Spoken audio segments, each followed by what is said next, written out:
Chapter 1379. Save me from the Qiao family. They were under no obligation to assist Qiao Xian.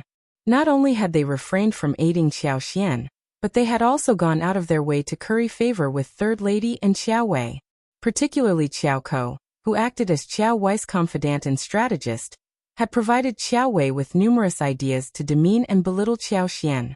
Their misfortune was entirely self-inflicted. Qiao Xian had already been remarkably lenient by merely observing their predicaments, without intervening. Assisting them was an unimaginable prospect. If Concubine Du were to actually take her own life in front of the Xiao family residence after being refused, it would undoubtedly trigger an outcry, potentially branding them as heartless and callous individuals. In such a dire circumstance, no matter how innocent they might be, blame would inevitably fall upon them. Furthermore, given the long-standing enmity between the two families, it wouldn't be unreasonable for others to assume that Qiao Xian and Xiao Yunduan harbored ill intentions towards Concubine. Many would readily believe it. I speak the truth. I would never deceive Lord Xiao and Madame Xiao. Lu Yan asserted earnestly. Qiao Xian and Xiao Yunduan exchanged glances, their anger still simmering but not overwhelming their senses. They contemplated the possibility that Lu Yan's words might hold some truth, but they also recognized it as merely one potential scenario. Lu Yan served the Qiao family, and her servitude was under the dominion of Third Madame Qiao. There was no way to ascertain whether she had acted independently, or if she was a pawn manipulated by the Qiao family to set a trap. It was widely known that the emperor strongly disapproved of disturbances during the new year. The individuals who had come to the Xiao Yunduan residence seeking assistance had already taken a considerable risk. After a moment of reflection, Qiao Xian spoke in a composed tone. Whether this is true or not, time will reveal the reality. Your kindness in coming here is appreciated. However, it's getting late, and it's best for you to return home now to avoid any trouble. Li Xia, give her with 50 taels of silver. Of course, madam. Lu Yan's anxiety reached a breaking point as she knelt and implored. Madam Xiao, I don't want the money. I beg you, could you please help me leave the Qiao family? I'll be devoted to serving Madam Xiao, and will never betray you. I can't endure staying in the Qiao family any longer. Please, I beseech you, Madam Xiao. Xiao Yunduan responded with cold detachment. We have no shortage of servants, and even if we did, we would not consider anyone from the Qiao family. Do not bring this up again. Li Xia, fetch 200 taels of silver, enough for her to secure her freedom and depart from the Qiao family. But Sir Lu Yan began. Li Qiao, escort her out, Xiao Yunduan commanded. No, Lord Xiao, please take me in. Madam Xiao, have mercy. Lu Yan pleaded, her terror and desperation evident as tears streamed down her face. She cried and begged relentlessly. Li Xia and Li Qiao struggled to move her due to her emotional state. Qiao Xian, growing increasingly irritated, snapped, Enough. You're being insufferable. Don't assume you can make demands just because you've come here with information about us. We have no obligation to grant your request. We won't involve ourselves further with the Qiao family, and you're a part of them. If word gets out, it won't reflect well on us. Who knows what people will say? Lu Yan hastily proposed. Madam, I can return to Shouting Village. I promise not to leave before I reach Shouting Village. I won't cause any trouble for you. When you have the opportunity, please send me back to Shouting Village. I can serve old Madam Xiao. Please, madam. Tears welled in Lu Yan's eyes, and though she wished to cry, fear kept her from doing so. She trembled and couldn't help but whimper. Chapter 1380. It should be true. It wasn't until she returned to the Qiao family that she realized the shortest period she had ever lived was during her stay with the Xiao family in Shouting Village. The atmosphere within the Qiao family had grown increasingly dismal and stifling. She found herself yearning more and more for those past days. She had harbored the temptation for a long time, often contemplating how wonderful it would be if the elder miss didn't insist on sending her back to the Qiao family, but instead assigned her to serve the second Mississippi. This time, overhearing the clandestine exchange between Concubine Du and the elderly woman had finally emboldened her to take the first step. She understood that this was her singular opportunity, one that wouldn't come again. Xiao Xian and Xiao Yunduan had not anticipated her request. Xiao Xian responded, "We can discuss this later. You can leave now. We need time to think." Lu Yan gazed at them, her eyes pleading, as if she were about to beg once more. Xiao Yunduan's tone turned icy. "If you don't grasp the situation, refrain from bringing up any other matters. Do you believe you can make demands simply because we're approachable? Your plea is starting to sound like an ultimatum. Lu Yan, it appears you've overstepped your boundaries." "I wouldn't dare. I wouldn't dare." Lu Yan's entire body turned cold from fear as she fervently kowtowed. "I acknowledge my mistake. I acknowledge my mistake. I'll leave immediately. I'll leave immediately. Get out." "Yes, yes." Trembling, Lu Yan quickly rose to her feet, repeatedly nodding and bowing. She dared not request anything more. With hurried, faltering steps she left. Xiao Xian raised an eyebrow and chuckled wryly. Her husband had been correct. Lu Yan had spent a considerable amount of time in Shouting Village with her. Perhaps it was a subconscious sentiment, but it certainly explained her persistence. She genuinely believed that Xiao Xian was kind-hearted and wouldn't turn her away, which was why she continued to disregard their instructions and persistently pester them. She was certain that she would never dare to persistently pester them again, and again in front of her mother and Xiao Wei. Some individuals knew their boundaries and were appreciative, like Li Xia, Li Qiao, and Songshi. Then there were those who were skilled in self-preservation and instinctively seized every opportunity to further their own interests, such as Lu Yan. Moreover, she had no desire to maintain any association with the Qiao family.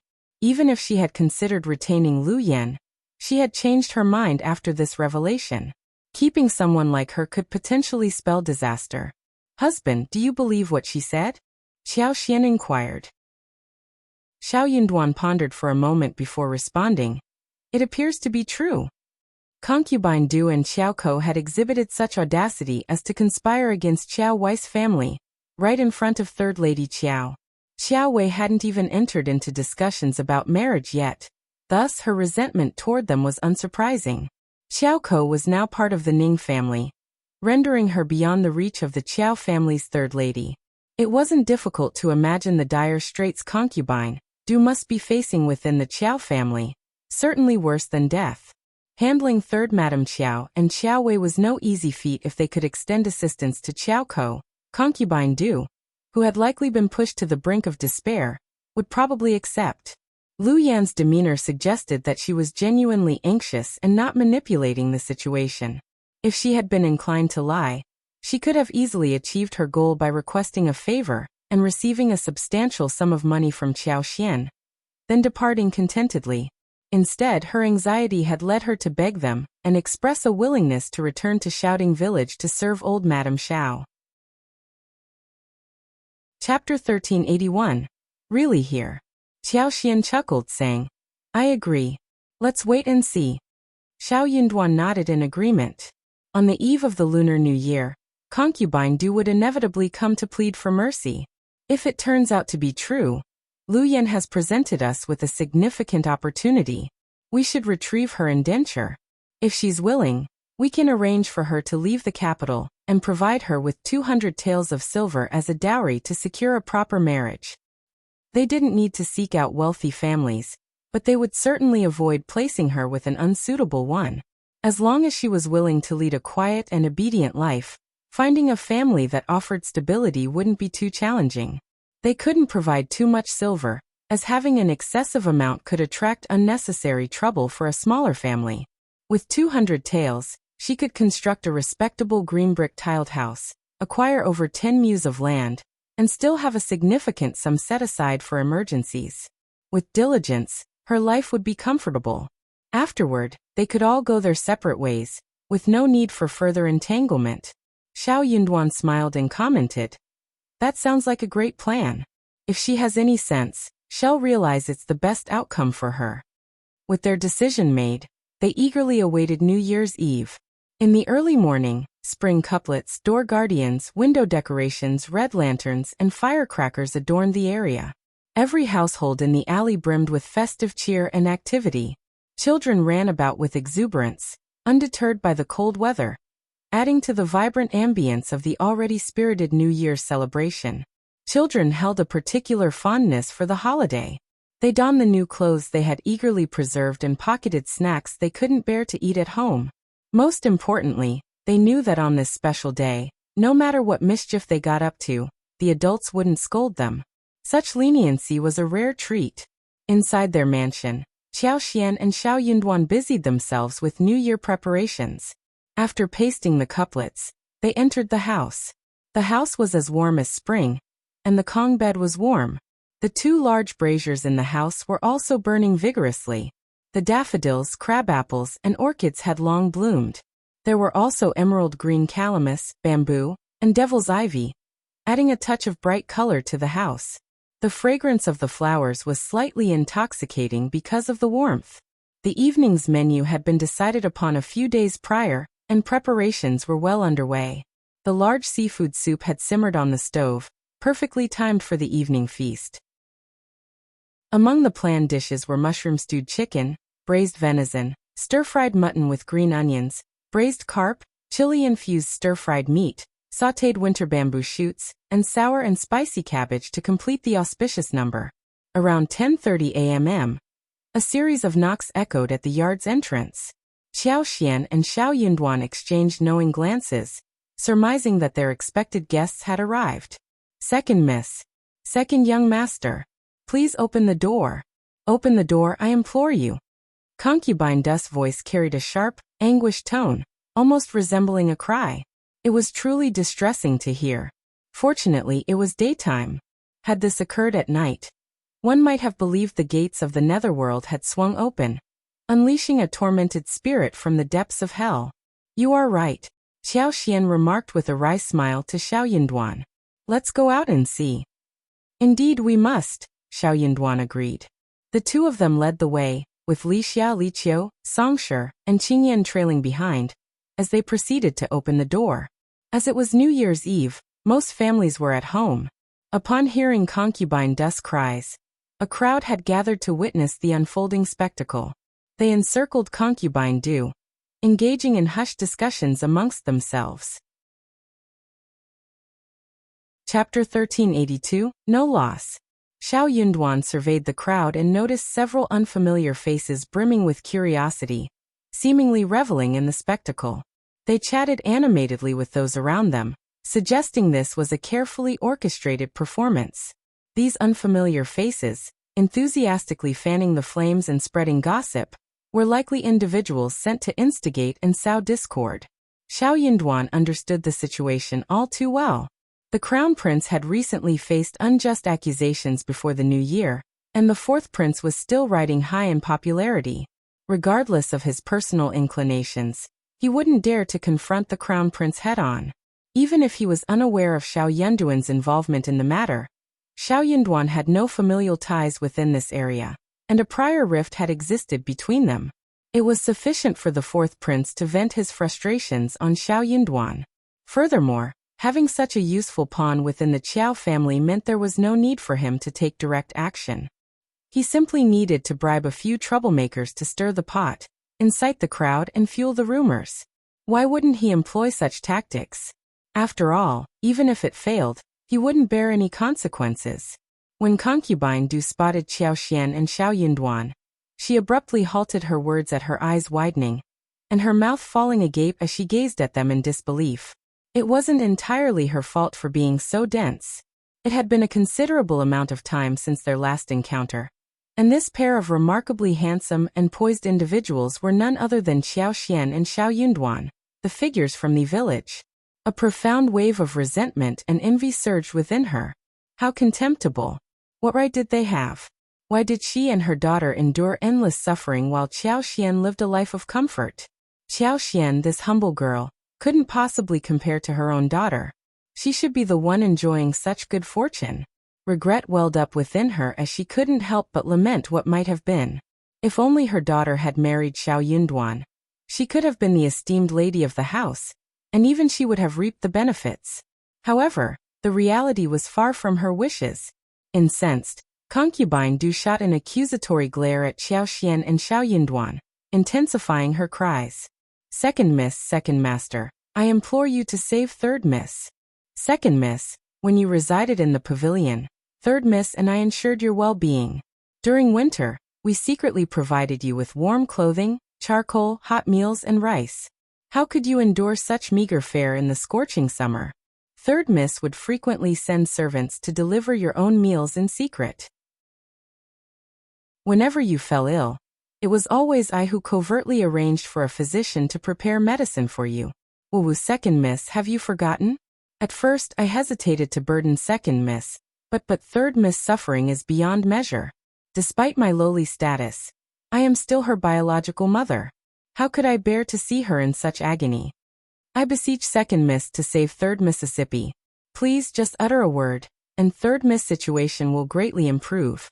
No matter what you ask of me, I will agree to it. I only beg you to rescue third miss. I will kowtow to you. I will kowtow to young master. I beg of you. Concubine Du appeared frail and emaciated, with most of her hair turned white. She wore tattered clothing, and her complexion had become sallow. She appeared so fragile that a gust of wind could easily sweep her away. Chapter 1383. Concubine Du's Ideas. Her cries were heart-wrenching, her pleas desperate, evoking profound sympathy from those who witnessed and heard her anguish. Such a pitiable sight. The crowd of onlookers engaged in spirited discussions. Of course, they were unfamiliar with Concubine Du's identity. Of course, she had no knowledge of what Concubine Du was referring to.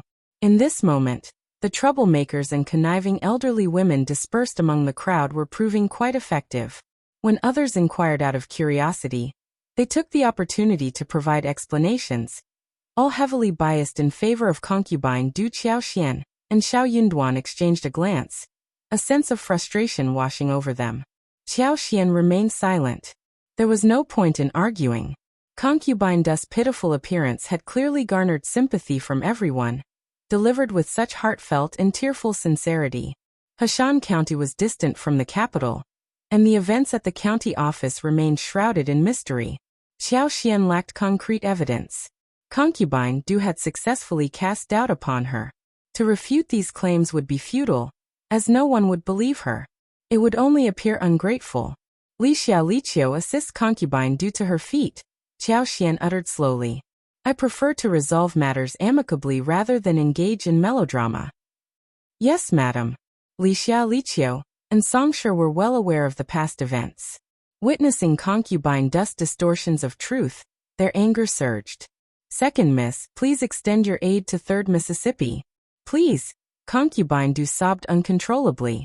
Despite her reluctance, Concubine Du found herself unable to resist the determined efforts of Li Xia and Li Qiao, who with surprising strength, forcibly lifted her to her feet from both sides. Don't cry, Concubine Du, Qiao Xian implored.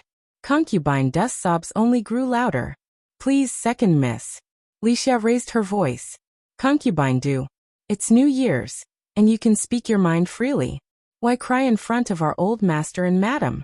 I can't help but wonder if you were really as virtuous as you claim to be. Concubine Du responded in a hushed tone. I didn't mean to. I'm just concerned about third miss. But you're here to resolve the matter, aren't you? Qiao Xian interjected. Your excessive crying doesn't seem appropriate, does it? Inwardly cursing, Concubine Du lowered her head and wiped away her tears, attempting to stifle her sobs. Second miss, you are absolutely right. It's my fault.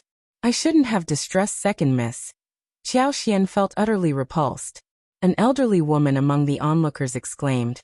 Io, isn't this a bit too heartless? As a biological mother, she adores her daughter and isn't even allowed to shed tears? Has she forgotten the kindness she received in the past after achieving some success? That's right. I genuinely pity this concubine. That's correct. Mother and daughter share a deep bond. It's natural for her to shed tears. Xiao Yunduan cast a discreet glance at someone in the crowd. The individual nodded subtly. Shortly afterward, someone targeted the elderly woman, pulling her away without explanation. What are you doing? What's going on? Xiao Yunduan had limited manpower at his disposal, but the East Palace had a significant number of people. Concerned that a major incident might occur on this day, Xiao Yunduan had sought assistance from the crown prince in advance. Earlier that morning, a contingent of Eastern Palace guards had donned disguises and had been discreetly patrolling the vicinity. Not everyone in the crowd immediately converged on the scene. The opposing faction was not the sole group present among the onlookers. Chapter 1384. Fighting for Injustice. Qiao Xian sneered. What's the matter? I'm engaged in a serious conversation with Concubine Du here. What's your agenda? Who sent you? What are you up to? The elderly woman was taken aback. She straightened her posture and retorted with confidence. What nonsense are you spouting? I don't understand. I was merely passing by, observing the commotion. Is there something wrong with speaking out against injustice and sharing a few words of truth? Are you suggesting that you're the only one entitled to express yourself? Oh, the state of this world. Qiao Xian responded icily. No one's stopping you from voicing your opinions, but if someone intends to cause trouble, they won't escape consequences easily.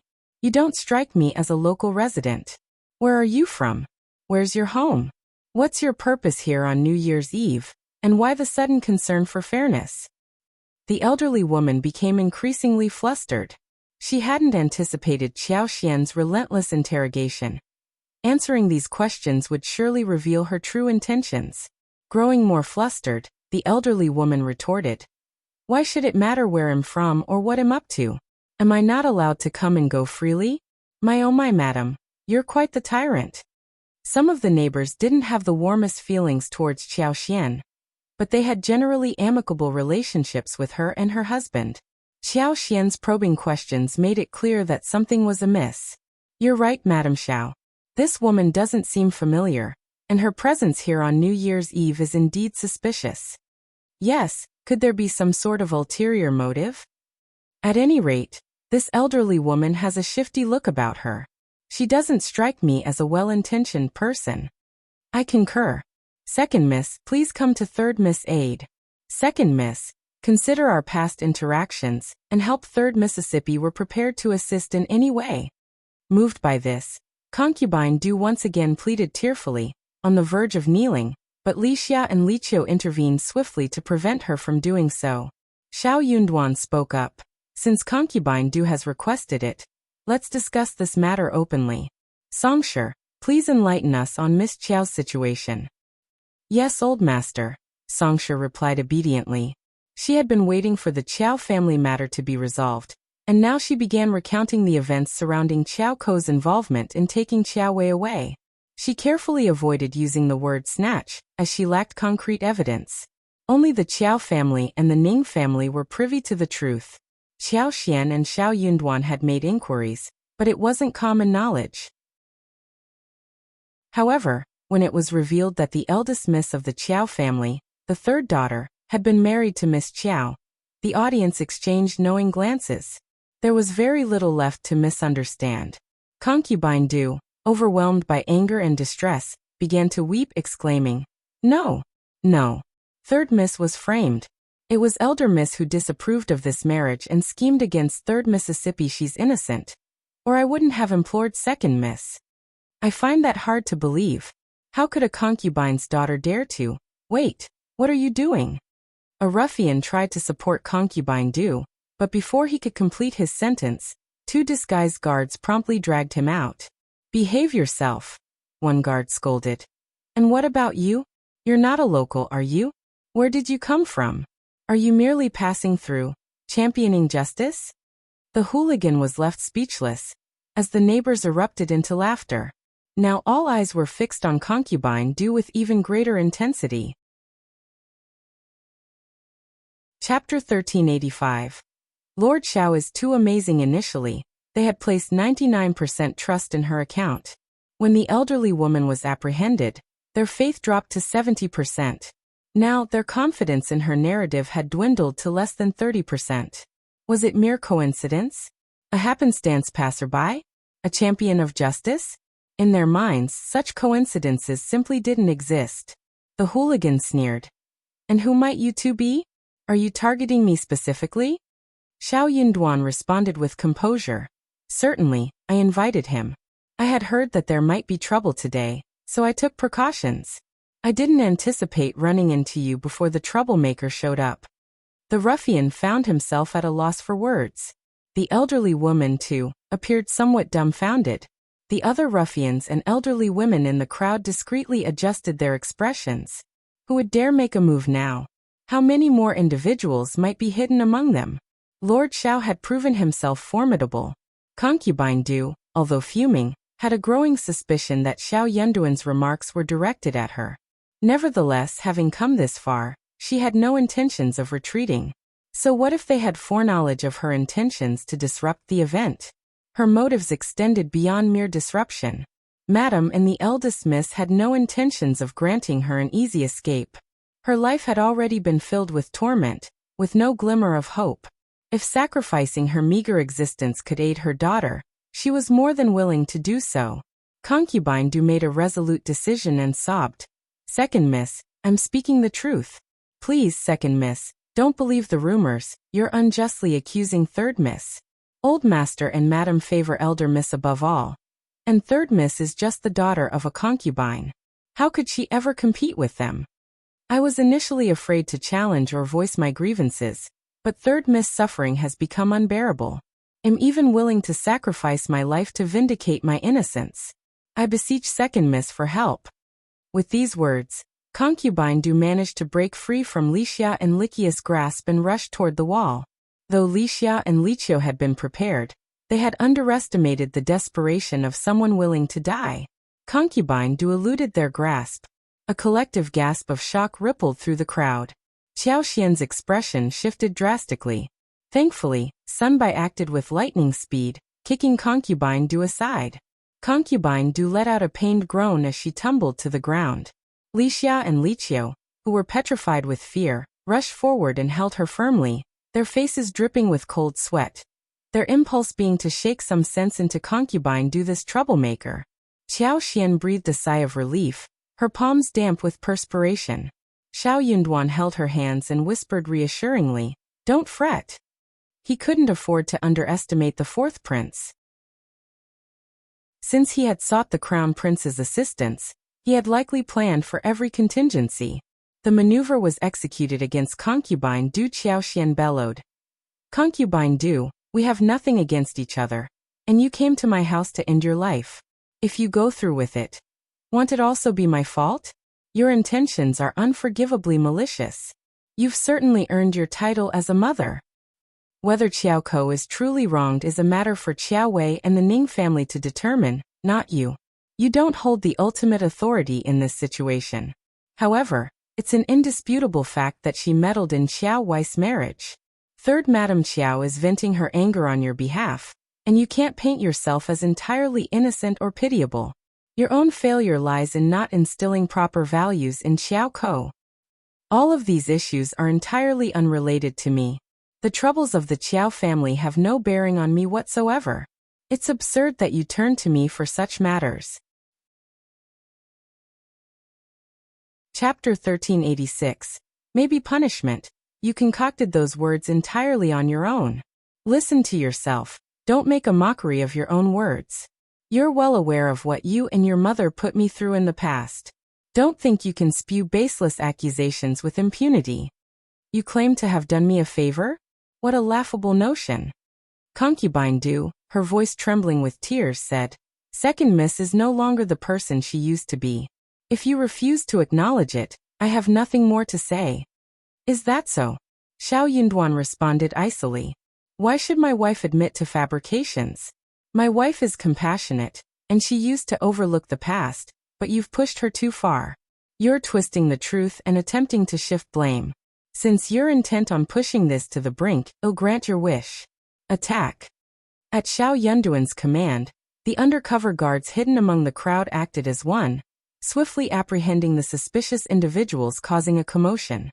Naturally, those individuals vehemently denied any involvement, struggling and shouting in protest. "Let go of me. What's going on? What's going on? Help. We're being unjustly treated." "Silence." The lead guard, without waiting for Xiao Yunduan's instruction, slapped the nearest hooligan across the face and sneered. "Keep hollering, and we'll send you straight to the Heavenly Mansion office." The hooligans fell silent instinctively, no longer daring to resist or shout out. If they were truly handed over to the authorities, their backgrounds would be exposed, and they might face severe consequences. "Oh!" a neighbor within the crowd exclaimed in astonishment, pointing at someone and whispering, "I know that person. He's from West 13th Street, they all call him Dog 3. What's he doing here?" Another person murmured. "And that one, see the scar on the left side of his face? Looks like a lowlife from Mixed Horse City.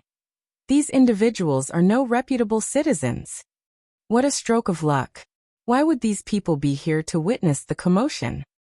There's no such thing as luck. Someone must have summoned them here." Xiao Yunduan cast a stern gaze at the apprehended individuals. "Are you going to confess, or should I send you to the heavenly mansion?" In response, the individuals exchanged uneasy glances, and one of them immediately cried out, "Lord Xiao, I beg for clemency. I'm just a humble person. I would never dare to create trouble for Lord Xiao. Someone offered me 20 taels of silver, and asked me to assist this woman in causing a ruckus. I deeply regret my greed. I still have the money. I'd rather return it. Please spare my life, Lord Xiao." Once one person started, the rest quickly followed suit, all pleading for mercy.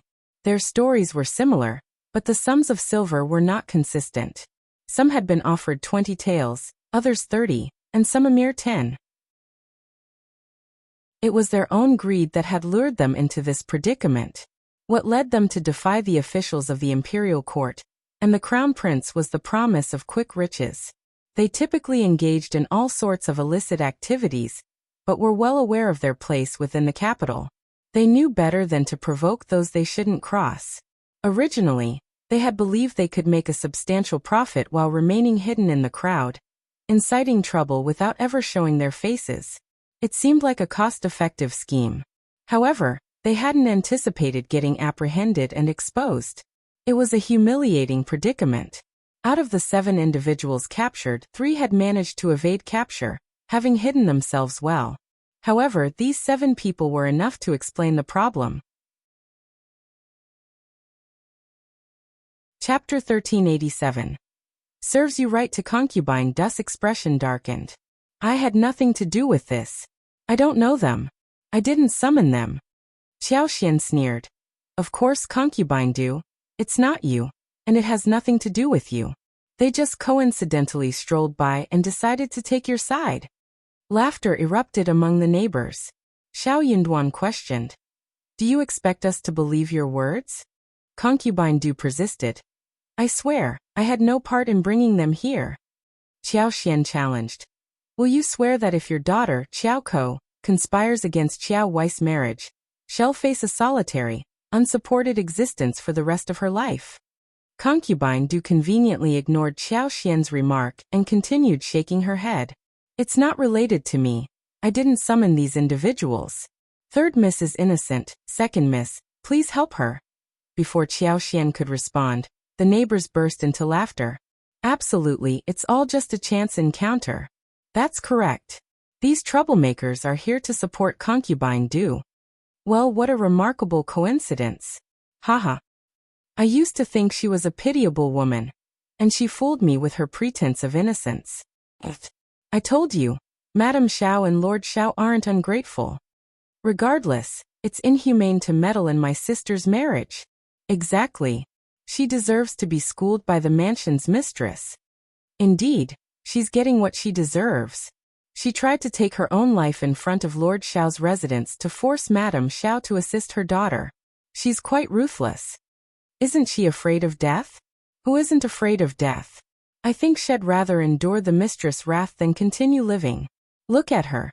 She's neither here nor there. It's clear how wretched she's been." "That's true." Concubine Du was overwhelmed with shock, anger, and anxiety. She seethed with fury, resentment, and indignation. Casting a furious glare at Qiao Xian, she lashed out. "You wretch! You've hurt my daughter, it's all you're doing. You've incurred the wrath of the old master and his wife, but it's us who bear the brunt of it. This is all your fault. You wretch, you're going to pay for this." "Silence her and bind her," Xiao Yunduan ordered. Qing Yan hurried back to the courtyard, fetched a piece of cloth and a length of hemp rope, and together with 3 or 4 others, securely tied up Concubine. Their patience had worn thin due to her foul language, and they showed no mercy as they bound her. Li Xia and Li Qiao even took the opportunity to pinch her a couple of times. Qiao Xian sneered and breathed a sigh of relief inwardly. It was clear that Concubine had no intentions of showing her any kindness, and seemed eager to vent her anger on her. It was evident that her previous claims were all baseless. Xiao Yunduan paid no further attention to the 7 hooligans. He had no intentions of letting them go. He didn't even inquire about who had employed them for this scheme. It was highly unlikely that the 4th prince would leave any trace for him to uncover. These individuals probably had no information about the true orchestrator, and wouldn't be able to identify them. Nonetheless, he couldn't simply release them without consequence. That would be too lenient and allow them to underestimate him.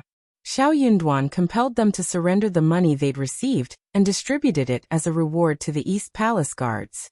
He issued threats and reprimands, forcing them to swear they'd never attempt such actions again before finally releasing them. If you find any errors, ads pop up, ads redirect, broken links, non-standard content, etc., please let us know. Report so we can fix it as soon as possible. Chapter 1388. Currying favor. After expressing their gratitude to the neighbors for their impartiality, Xiao Yunduan and Qiao Xian escorted Concubine back to the Qiao family residence. The Qiao family's abode was in a state of disrepair, with no noticeable security measures in place. Thus, no one noticed Concubine leaving the premises. The sight of her return took Qiao Xian and Xiao Yunduan by surprise. Upon hearing that Lord Xiao and Madame Xiao had arrived, 3rd Old Master Qiao was so taken aback that he initially believed they had come to celebrate the new year. To his astonishment, before he could even muster a smile, he beheld Concubine bound and gagged. His welcoming words were caught in his throat, his shock and anger palpable as he stuttered. What's happening here?" 3rd Mrs. Qiao sneered. "Old Master, can't you see it? Lord Xiao and Madame Xiao wield immense power. The Qiao family is but an eyesore to them, and they can simply take whatever they desire." Madame Lady Qiao shot a piercing glare at Qiao Xian, as if trying to retrieve what Qiao Xian had supposedly stolen from the Qiao family. She was about to unleash a tirade when Xiao Yunduan directed a meaningful look at the East Palace guards and suggested, "Why not allow them to explain the situation, so that no one can accuse us of bullying you?" The East Palace guards represented the Crown Prince of the East Palace, and openly challenging them was not a proposition anyone would dare undertake. Madame Lady Qiao was taken aback and instinctively held her tongue. In the end, she didn't relinquish her hope that the Qiao family might one day reclaim its former glory. Her eldest and 3rd sons were both officials of the imperial court, and her grandson aspired to pass the imperial examination and attain an official position. She couldn't risk needlessly offending the East Palace. Though they were merely guards of the East Palace, they were not individuals the Qiao family could easily provoke. On the contrary, it was in their best interest to seek favor with them. Madame Lady Qiao put on a strained smile. It's the East Palace guards. 1st, 2nd, 3rd, please have a seat in the room and enjoy some tea." The Qiao brothers were about to agree when Sunbai arched an eyebrow. "No need, well, keep it brief." He had little patience for dealing with the Qiao family. Gesturing toward Concubine he recounted the events that had unfolded. A wave of shock swept through the entire Qiao family. 3rd Old Master Qiao glared at Concubine and hastily disavowed any involvement, stating, "I had nothing to do with this. I had no idea that this woman was so audacious." Madame Lady Qiao sneered at Qiao Xian. "You owe a debt of gratitude to Concubine and this is how you treat your benefactor? You're truly ruthless." Qiao Xian retorted sharply, "If you're not senile, don't speak without thinking. Are you ignorant of what kind of person Concubine is? Are you unaware of the nature of Qiao Ko? Do you honestly believe that she and her mother will treat me kindly? She bribed a hooligan to create chaos on New Year's Eve, and even tried to take her own life in front of my residence to intimidate me. She may be a devoted mother, but that has nothing to do with me. She's out to harm me. If you're so insistent, Why don't you visit the Heavenly Mansion office to clarify the situation? I won't tolerate being unjustly accused. Xiao Yunduan added coldly. We've been exceedingly lenient, never resorting to force even when the odds were against you. Madam Lady Qiao sneered, and was about to retaliate when old Master Qiao cleared his throat, interrupting her. Mother, please refrain from further comment. In her fit of anger, his mother might not have cared, but he couldn't permit her to behave recklessly. If you find any errors, ads pop up, ads redirect, broken links, non-standard content, etc., please let us know. Report so we can fix it as soon as possible. Chapter 1389. How disgusting. Xiao Yunduan's remarks led Third Old Master Qiao to abandon any thoughts of exploiting the situation. Qiao Xian and Xiao Yunduan had refrained from seeking vengeance on the Qiao family, and if they were provoked to retaliate, it could jeopardize his position. Moreover, life for the Qiao family in the capital would become even more arduous. The Qiao family lacked the confidence to challenge Xiao Yunduan. Madam Lady Qiao glowered at Qiao Xian, her dissatisfaction palpable, but she had to yield to the wishes of her eldest son. She then directed her glare at Concubine, do once more. In her view, this inept woman didn't even know how to end her own life. If she had successfully taken her own life in front of Xiao Yunduan and Qiao Xian's residence, the Qiao family could have demanded justice on her behalf. But instead, she had survived, with someone capturing her and returning her home, causing immense embarrassment. Madam Lady Qiao wasn't concerned about Concubine Dust's reputation. Her primary aim was to humiliate Qiao Xian and Xiao Yunduan. She suggested. If this woman is so malicious, the Qiao family can't possibly shelter her any longer. Since she has offended Lord Xiao and Madam Xiao, please remove her from our premises. We will deal with Lord Xiao and Madam Xiao as we see fit. Her proposition was utterly repugnant. Qiao Xian and Xiao Yunduan couldn't simply take Concubine due with them. Doing so would only create more problems. Xiao Yunduan chose to disregard Madam Lady Qiao's words, and turned to Third Old Master. Officer Qiao, I have a few inquiries for you. May I proceed? Hearing his former son-in-law address him as Officer Qiao, in such a detached and businesslike manner, Third Old Master Qiao's heart ached. A reprehensible individual had triumphed. A reprehensible individual had triumphed. He had not acted in this manner in the past. The East Palace guards fixed their gazes upon him, rendering it impossible for Third Master Qiao to disregard Xiao Yunduan. This situation needed resolution, as these individuals wouldn't depart otherwise. The longer the deadlock persisted, the more detrimental it would be. Furthermore, with their current predicament, they couldn't afford to slight Xiao Yunduan. Could he afford to flaunt his father-in-law's status in such circumstances? Reluctantly, Third Old Master Qiao walked over. Madam Lady Qiao signaled to her husband and her brother-in-law, and they followed her lead. However, Sunbai reached out to halt them, stating, "Please wait. Lord Xiao didn't request your presence." The two old masters of the Qiao family seethed with anger. What did he mean by Lord Xiao didn't request your presence? Who did he think he was? Though they muttered silently, they dared not provoke the East Palace entourage. All they could do was stop with a resentful expression. Yunduan, I truly. Officer Qiao, would you prefer to relocate somewhere else? Xiao Yunduan interrupted. What? Third Old Master Qiao was left dumbfounded. Xiao Yunduan cast a meaningful look in his direction and spoke slowly. Officer Qiao, if you're considering relocating somewhere else, I might be able to assist you. Third Old Master Qiao was immediately stirred by this proposition. Regrets had haunted him for a long time. Initially, he had harbored high hopes that his return to the capital would yield rapid advancements and a flourishing career.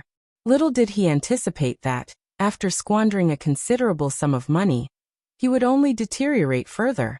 Moreover, it appeared that he would never attain a higher position again in his lifetime. His mother, siblings, and in-laws held him accountable. Even though he hadn't been the one to sever all ties with Qiao Xian, they had initiated the estrangement. His children had become the subject of endless jests. He felt a deep sense of shame when mingling as a guest. How he yearned for the freedom to depart the capital. As a local government official, he held a position of leadership and could lead if you find any errors, ads pop up, ads redirect, broken links, non-standard content, etc. Please let us know report so we can fix it as soon as possible. Chapter 1390. Hard to guard against. Third Old Master Qiao was overjoyed and found himself developing a more favorable view of Xiao Yunduan. He spoke with a friendly smile. Yunduan, you still care for me? Xiao Yunduan responded. Officer Qiao, please just address me as Lord Xiao. Your words are quite misleading. Third Old Master Qiao had believed that Xiao Yunduan was aware of his struggles in the capital and had come to his aid. Even though Xiao Yunduan hadn't explicitly mentioned it, he sensed a degree of concern from his former son-in-law. Just as he was about to exchange a few more warm sentiments, a figurative bucket of ice-cold water was metaphorically dumped on him. Xiao Yunduan couldn't help but stifle a laugh at the expression of shock on Third Old Master Qiao's face. Where had he found the audacity to think that this was done for his benefit? Officer Qiao, please don't misinterpret my intentions. I simply believe that it would be advantageous for my wife and me if you were to depart the capital. With the third branch of the family relocated elsewhere, particularly Third Old Master Qiao, there would be no prior connections between the first branch of the family, the second branch of the family, and Qiao Xian. Since there was no familial bond, no one could manipulate the Qiao family to potentially cause them any distress. Xiao Yunduan was informed about the third lady of the Qiao family, but remained uncertain whether she would resort to such extreme measures as concubine. You could never predict what would transpire next. Third Old Master Qiao seethed with anger and responded stiffly. Let me consider this. Xiao Yunduan didn't tolerate his dithering. Officer Qiao, you should contemplate it now. I won't wait for you if you take too long. Third Old Master Qiao was further incensed, torn between the desire to restore his dignity and the worry that he might not succeed. Ultimately, he couldn't resist the allure of such an opportunity and admitted somewhat begrudgingly, I suppose it's better to serve as a county magistrate and contribute to the imperial court. I can become a magistrate in either Shandong or Jiangnan. Xiao Yunduan glanced at him, her disbelief palpable. He truly had no reservations. Prefectures in Shandong and Jiangnan? He was genuinely bold. Only Fujian County Magistrate. Officer Qiao, do you accept? What? Third Old Master Qiao retorted indignantly. This is unreasonable. Xiao Yunduan replied, that's the only option available. Hearing these words, Third Old Master experienced a blend of anger and consolation. It wasn't that Xiao Yunduan had no intention of providing him with a more prestigious role or a better location, but he lacked the capability to do so himself. When he considered it carefully, no matter how much he spoke with the Crown Prince, he remained relatively young and inexperienced. Consequently, his influence wasn't particularly substantial. This realization eased his frustration somewhat, and he implored, Fujian is truly quite distant. Could we consider another location? Xiao Yunduan shook her head, affirming, Fujian is the sole option. Naturally, the location couldn't be altered. Lumen was also situated in Fujian, so Third Old Master Qiao could still be monitored from there. While Gu Zhio resided in the northwest, she was also in the northwest. This ruled out the possibility of allowing Third Old Master Qiao to relocate there. The primary objective was to keep as much distance as possible from the Qiao family.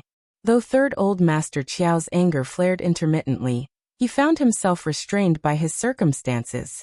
Nonetheless, he desperately yearned to leave Beijing. Very well, I accept Fujian. As a county magistrate. After all, he was an official, and this represented a substantial improvement over remaining in the capital. Xiao Yunduan remarked, then it's settled. Officer Qiao, if you work diligently, you may find yourself transferred to a more desirable post someday. It was best to let him dream. One dose of punishment followed by a promise of future reward. With hope to guide him, he would be more tractable. If you find any errors, ads pop up, ads redirect, broken links, non-standard content, etc., please let us know report so we can fix it as soon as possible. Chapter 1391. Watching over the Qiao family as anticipated. Third Old Master Qiao's eyes sparkled with joy. Thank you for your auspicious words, haha. Xiao Yunduan stated. Officer Qiao, please prepare yourself. The transfer order will arrive shortly after the new year. Understood. Officer Qiao, please ensure the utmost discretion in this matter. Keep it confidential, even from the Qiao family. It would be disastrous if anything were to befall Hengxing. Of course. Keep a vigilant eye on individuals from your own family. I don't want a repeat of today's incident. Xiao Yunduan turned and departed, holding Qiao Xian's hand. Wife, let's return home. Qiao Xian nodded, a smile gracing her lips. Certainly. Release her, let's go. Sunbai complied and instructed someone to release Concubine. They then departed alongside Qiao Xian and Xiao Yunduan. With a smile, Xiao Yunduan handed an envelope to Sunbai. It's the new year. Thank you, my brothers. Take this and enjoy a cup of hot tea. Sunbai was somewhat reluctant. Sir, this? Accept it, Xiao Yunduan insisted, smiling. It's the new year, my friends. Thank you for your hard work. Lord Xiao and Madame Xiao had always been exceedingly generous. While in their service, their employees received numerous perks and excellent treatment. They never had to spend their own money. Consequently, even though it was the new year, upon hearing of a task from Lord Xiao, there was no need for summons. Everyone willingly volunteered to come. They had wished to express their gratitude to Lord Xiao and his wife for their exceptional treatment. Little did they anticipate receiving even more benefits in return. After bidding farewell, Sunbai smiled as he watched Qiao Xian and Xiao Yunduan board the wagon and depart. Thank you, Lord Xiao. The chorus of responses followed. Lord Xiao is too kind. Indeed. We've received countless benefits in the past. It's only right to assist with this small favor. If Lord Xiao requires anything in the future, don't hesitate to call on me. Count me in too. Sunbai Xiao playfully scolded. Of course you have no objections. You can't wait, can you? Laughter echoed among the group. The first speaker, a bit embarrassed, scratched his head and said with a smile, Boss, don't misjudge me. I don't mean anything else. I intend to say that we'll gladly help Lord Xiao. We won't accept the money next time. Sunbai chuckled. Lord Xiao is too kind. All right, let's find a spot to divide the money and celebrate the new year together. Mixed emotions of guilt and happiness filled the group as they quickly located a quiet alley and began to distribute the money. The envelope contained neatly stacked banknotes, 50 taels each, precisely enough for the number of people present. Everyone was left momentarily speechless by Lord Xiao's generosity. Sunbai Xiao sighed. Take your share and remember Lord Xiao's kindness. The group responded with laughter. How could we ever forget? With that, they bid each other cheerful farewells and went their separate ways. Curious, Qiao Xian turned to Xiao Yunduan and asked, What did you say to Officer Qiao? Xiao Yunduan smiled. I'm about to share my plan with you. Qiao Xian exclaimed with joy. That's wonderful. We won't have to encounter them anymore, preventing any more tricks. I was genuinely concerned about their actions. Now there was no need to dwell on the matter. Xiao Yunduan grinned and said, I just recalled that Fujian province needed attention before the new year, so I'll resolve that matter within a couple of days. Sounds good. Let's not dwell on them. It's time to head home for the new year. Hee, absolutely. If you find any errors, ads pop up, ads redirect, broken links, non-standard content, etc., please let us know. Report so we can fix it as soon as possible. Chapter 1392. Words. After neutralizing a hidden threat, they breathed a sigh of relief. It was a perfect time to celebrate the upcoming new year. Qiao Xian couldn't contain her joy, knowing that she wouldn't have to deal with that family for at least a few years. The way Third Old Master Qiao had looked at her earlier, with a facade of a caring father, had genuinely disgusted her. If she were still the original Qiao Xian, if she hadn't transformed into the person she was today, Third Old Master Qiao wouldn't have even recognized her, let alone cared about her. So why was she still pretending? She couldn't find a single decent soul in the Qiao family. After leaving the Qiao family behind, Madam Lady Qiao impatiently asked Third Old Master, What did that Xiao guy say to you just now? Great Old Master Qiao, Second Old Master Qiao, and others also fixed their gazes on Third Old Master Qiao, all at once. Under their intense scrutiny, Third Old Master Qiao's heart raced, and he had an instinct to flee.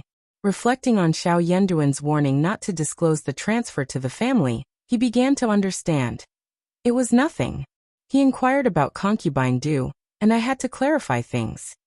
Madam Lady Qiao huffed, her interest waning, and she retorted with irritation. You're too soft. Who does this Xiao guy think he is? Even if you ignore him and don't show him any respect, what can he do to you? Humph, I'd like to see if he, the one who used to be your son-in-law, could harm you, his father-in-law. Father-in-law and son-in-law? Those words stung Third Old Master Qiao, and he felt a tinge of embarrassment. But it was his biological mother who had embarrassed him, leaving him little room for response. Third Old Master Qiao mustered a forced smile. It's the Lunar New Year. It's better to clarify things. Why let others accuse us? He directed an intense glare at Concubine Du, who remained bound on the ground, her mouth still gagged. This mess is entirely that woman's fault. Old Master Qiao raised an eyebrow, expressing his doubt. Third brother, are you sure Lord Xiao only inquired about Concubine Du? Did he mention anything else? Third Old Master Qiao immediately became cautious. He put on a smile and replied, Certainly not, elder brother. Do you think Lord Xiao had anything else to discuss with me? Speaking of which, was it even productive to be angry now? If they hadn't created a spectacle in the capital and taken actions into their own hands, perhaps he, his daughter, and her husband wouldn't have ended up in this situation today. If only Xiao Yunduan were still his son-in-law, he would be basking in glory. But he couldn't entertain such thoughts. The more he dwelled on them, the more remorseful he felt. The more he thought about it, the stronger the urge to unleash a torrent of curses. Old Master Qiao smirked. Third brother, your tone is a bit excessive. I observed that Lord Xiao didn't appear perturbed, and you seemed rather pleased. I thought you might be discussing something else. As soon as he said that, Madam Lady Qiao shot Third Old Master a piercing look.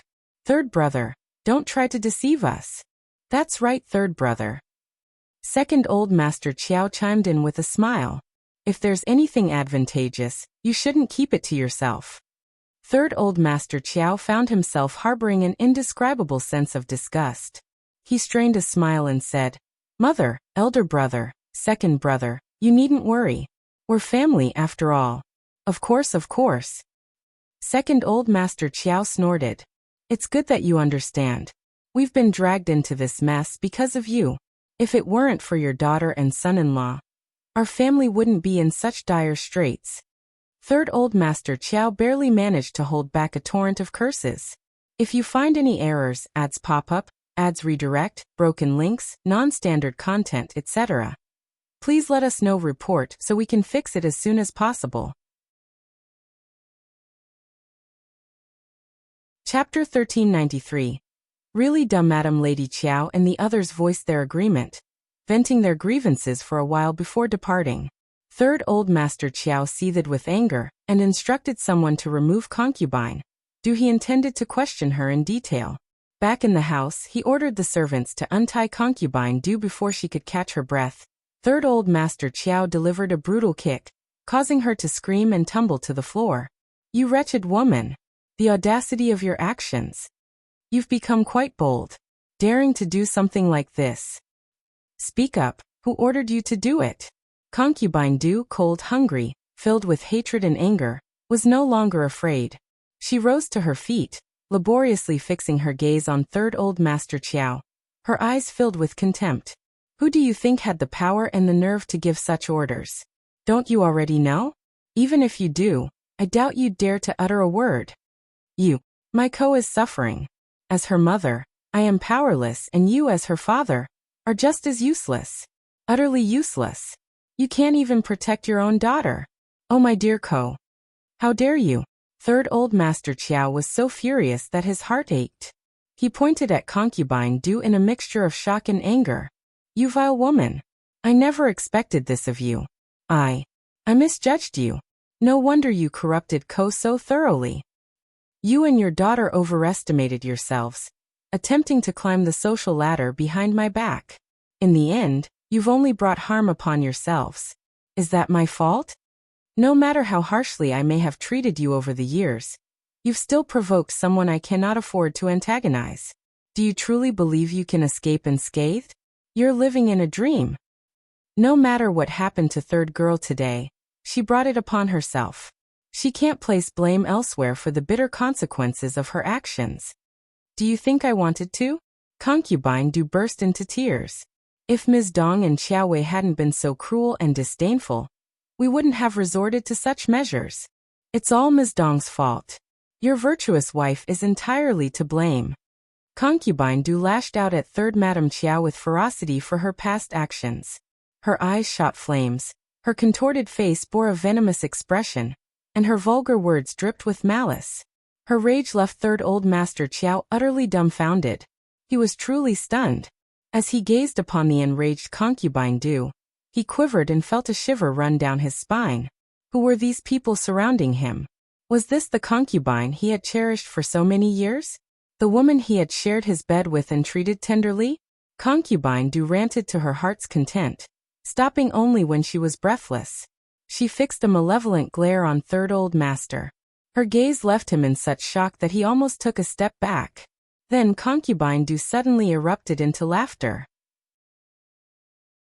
Retribution. It's all retribution. I bet Ms. Dong and Qiao Wei are tormented by their predicament, aren't they? That eldest young master is nothing more than a stray dog. Ha ha ha. Retribution.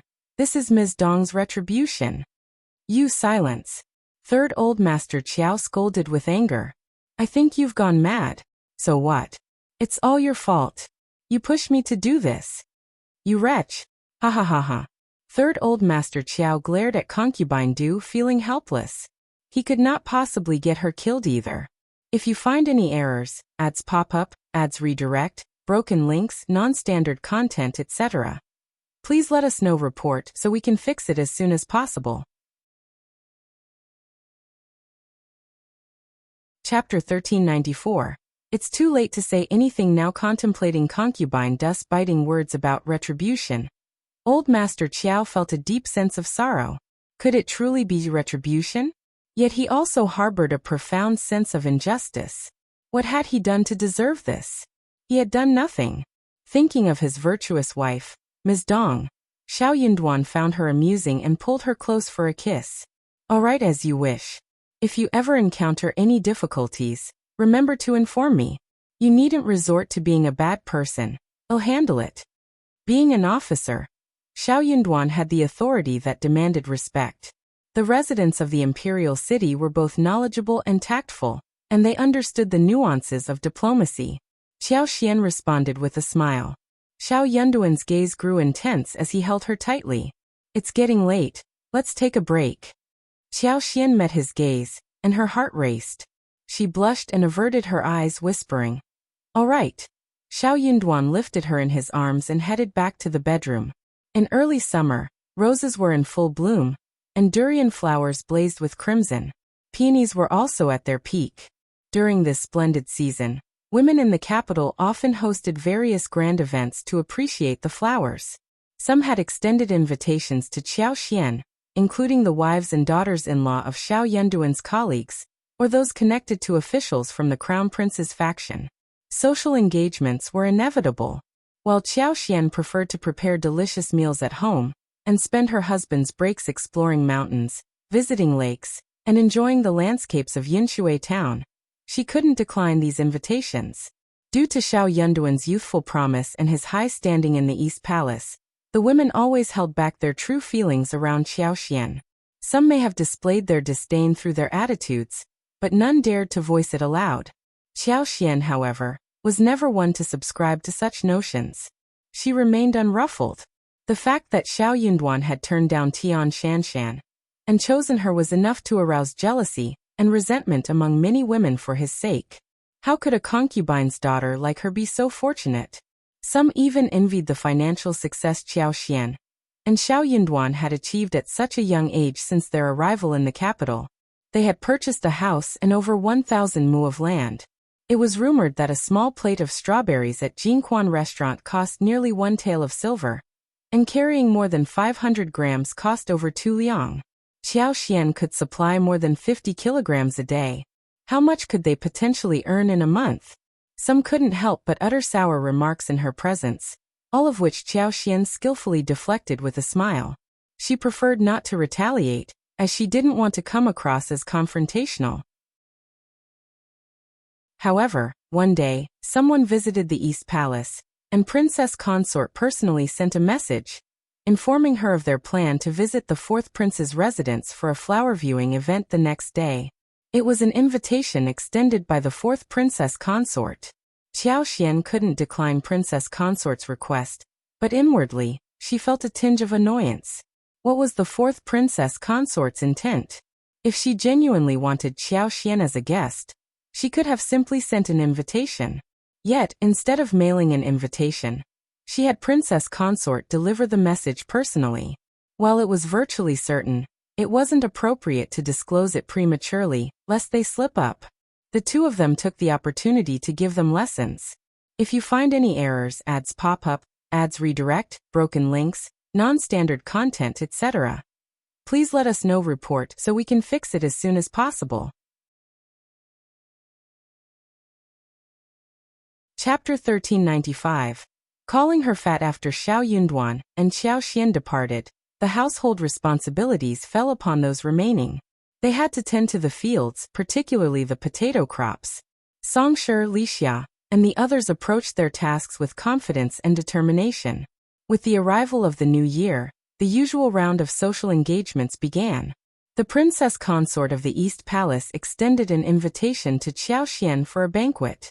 These gatherings typically revolved around familial ties, one's maternal family, and the husband's official standing. Given Xiao Yunduan's established position in the capital and Qiao Xian's presence at the Crown Prince's banquet during the Spring Festival, there was usually little concern about encountering troublemakers. However, Qiao Xian was quite reluctant to attend the East Palace banquet. It wasn't a social circle she could naturally fit into with her current status. The attendees of the princess consort's banquet were the cream of the crop among the capital's nobility. Yet, owing to their substantial contributions to the crown prince, Xiao Yunduan and Qiao Xian found themselves on the guest list. The invitation from the East Palace couldn't be declined. Qiao Xian insisted on taking Li Xia along with her. As expected, the princess consort's guests comprised the prince's concubines, the consort of the prefecture lord, ladies from prominent noble families, and more. None of them were individuals Qiao Xian could afford to alienate. The fourth princess consort harbored a particularly unfavorable opinion of her. Upon seeing Qiao Xian, she immediately wore a disapproving expression and cast cold glances in her direction. Her distaste was unmistakable, much to the amusement of those less refined or those pretending not to notice. The fourth princess consort's evident dislike for Qiao Xian made her the subject of gossip and speculation. Aside from the princess consort's polite greeting, nobody paid her any mind. It was as though she were invisible and non-existent to the rest of the attendees. Nonetheless, she had openly insulted the fourth princess consort. While no one believed she held more status than the fourth princess consort, they didn't dare to provoke her. Qiao Xian breathed a sigh of relief. She paid no mind to their indifference. She had no interest in mingling with such individuals. It was far better to focus on her own affairs. After a tiresome half-day, the event finally came to an end. Farewells were exchanged with Princess Consort, and the guests began departing. As she was leaving, the fourth Princess Consort suddenly flashed a smile at Qiao Xian. Lord Xiao, as the envoy who will be escorting the princess to her wedding, you'll be departing shortly, won't you? Qiao Xian was taken aback, but responded with a smile. Yes, we're setting off on the 8th of March, 2 months from now. Madame Xiao has quite a good memory. The fourth princess consort chuckled, raising her eyebrows, and added with a knowing smile, then you'll have plenty of free time, and you can visit my residence. Qiao Xian smiled and replied, Fourth princess consort, if my schedule permits, I'll certainly accept. The fourth princess consort made a dismissive sound and departed. She had extended an invitation, but she had also included a conditional clause. Who did she think she was? How arrogant. Observing the discontent on her master's face, Yin Qiao recognized that Madame Xiao had been slighted. She tried to offer some reassurance with a smile. Princess consort, there's no need to stoop to the level of such a rude person. We belong to different social tiers, so naturally our speech and behavior differ. I don't mean to be impudent, but our maids are more disciplined than her. The fourth princess consort laughed and cast a glance at Yin Qiao. You're absolutely correct. I misspoke. She paused briefly, then spoke with an elegant smile. Nonetheless, I simply don't like her. What can I say? If you find any errors, ads pop up, ads redirect, broken links, non-standard content, etc., please let us know. Report so we can fix it as soon as possible. Chapter 1396. Princess Shuangfu. Yin Qiao smirked and responded, You're absolutely right. Who is she and what is her status? She should learn a lesson for her impudence. When Lord Xiao departs from the capital, we'll see who will support her. The fourth princess consort chuckled, feeling much more content. Indeed, when Xiao Yunduan left the capital, Miss Qiao would have to face the consequences. It was quite exasperating. He Jiqing had proven herself to be rather inept. She had failed to make proper use of the Qiao family's readily available chess piece. If she stumbled once or twice, what purpose did she serve? It was no surprise that His Highness' dislike for her had grown steadily. The next moment, the 12 peak masters found that the space around them began to twist. Their own figures became smaller and smaller, almost turning into mesons. Above everyone's heads, a massive entity appeared. It was a starry sky wanderer Kuan, whose size was tens to hundreds of times that of a normal life planet. Under the condition that the 12 peak masters' figures were turned into mesons, the starry sky wanderer Kuan seemed even more like a splendid starry river, towering above and looking down at everyone. We can't go on like this. The 12 peak masters trembled in spirit, realizing that if they didn't resist, their mental states would be destroyed, and then they would definitely be scolded by the teacher again. Thus, the 12 exerted their fullest strength in an explosion, seeking to resist the starry sky wanderer Kuan that seemed to crush down like the heavens. But the next moment, there was no longer a starry sky wanderer Kuan that resembled a splendid starry river between heaven and earth.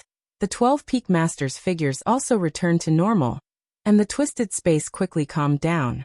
However, the 12 peak masters did not dare to relax, because unknown to them, their teacher Qikuan Star Lord had already come by their side, standing behind everyone, looking down at the Qikuan main star below, as if observing someone. The great peak master, also at the 7th rank peak, likewise noticed something. Is this the aura of breaking through to the 7th rank? Junior disciple, is junior disciple breaking through to the 7th rank? The great peak master muttered to himself. Yet his voice rang in every peak master's ear. Breaking through to the 7th rank. 4th peak master's Wagu stared, dumbfounded and incredulous. Qikuan Star Lord glanced at the 4th peak master's Wagu, and then at the other peak masters, as if to say, see?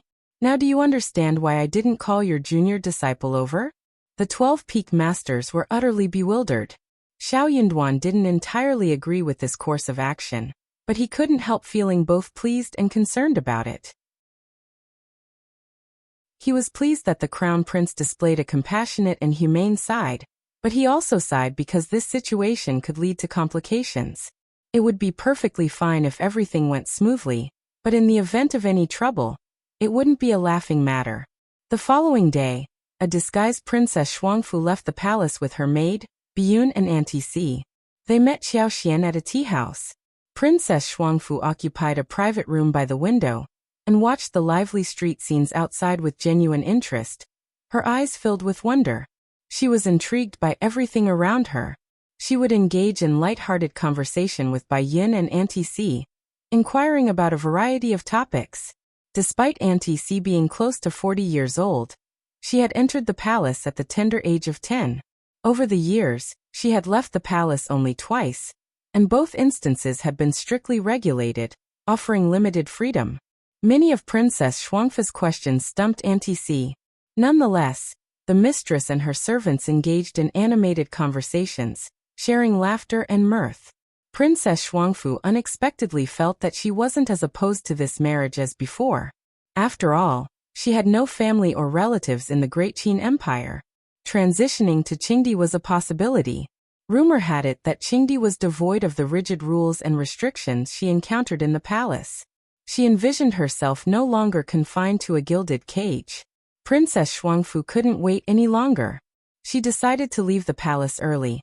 And as soon as Qiao Xian received word of this, she hurried to meet her. I didn't expect Miss Fu to come so early. Please forgive me for not receiving you at the doorstep. If you find any errors, ads pop up, ads redirect, broken links, non-standard content, etc., please let us know. Report so we can fix it as soon as possible. Chapter 1397. Temper. As Qiao Xian closed the door, she offered an apologetic bow. She realized her own oversight. It was Princess Shuangfu's first time leaving the palace, and it was only natural that she was eager. This excitement had prompted her to arrive early. Princess Shuangfu instructed Bai Yun to help her with her outerwear and addressed Qiao Xian with a smile. Madam Xiao, there's no need to stand on ceremony. I may trouble you in the coming days. Please feel free to be yourself. Qiao Xian felt relieved and responded with a smile. Of course not, Miss Fu. If you have no objections, I won't hesitate to be less formal. Of course not. My brother mentioned that Madam Xiao is very easygoing, and it seems to be true. Madam Xiao, let's be at ease with each other. Princess Shuangfu remarked, smiling at Qiao Xian. Madam Xiao, no need for unnecessary politeness, just be yourself. You're absolutely right, Miss Fu. I'll gladly heed your advice. They shared a warm smile. Source Novgo. Co-Princess Shuangfu mentioned. I didn't have breakfast this morning. Madam Xiao, do you have any suggestions for a meal? Qiao Xian suggested. Jinquan Pavilion has some delicious snacks. What flavor do you prefer, Miss Fu? Why don't we try them there? Princess Shuangfu displayed interest and replied. I'm not particular. I'm open to anything, Madam Xiao, please decide. I'd like to try a little of everything. Qiao Xian nodded with a smile. Yellow sweet osmanthus almond cakes, rhubarb rolls, Longjing green tea crisps, crab roe steamed buns, beef cereal, steamed dumplings with shredded chicken and winter bamboo shoots, fried radish cakes, and tofu pudding are all quite renowned. Shall we order a serving of each and 4 side dishes, as well as 4 appetizing sour and sweet preserves? Princess Shuangfu's interest grew, and she nodded with a smile. Certainly, that sounds delectable. Qiao Xian wore a warm smile as she inquired.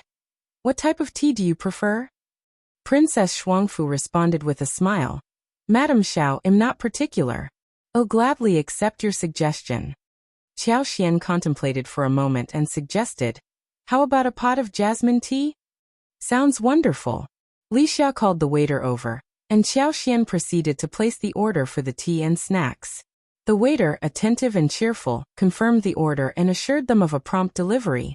Having previously supplied strawberries to Jinquan restaurant, Qiao Xian was recognized by the staff here, even though she didn't frequent the tea house often. The waitstaff knew her as a valuable client they couldn't afford to displease, treating her with warmth and consideration.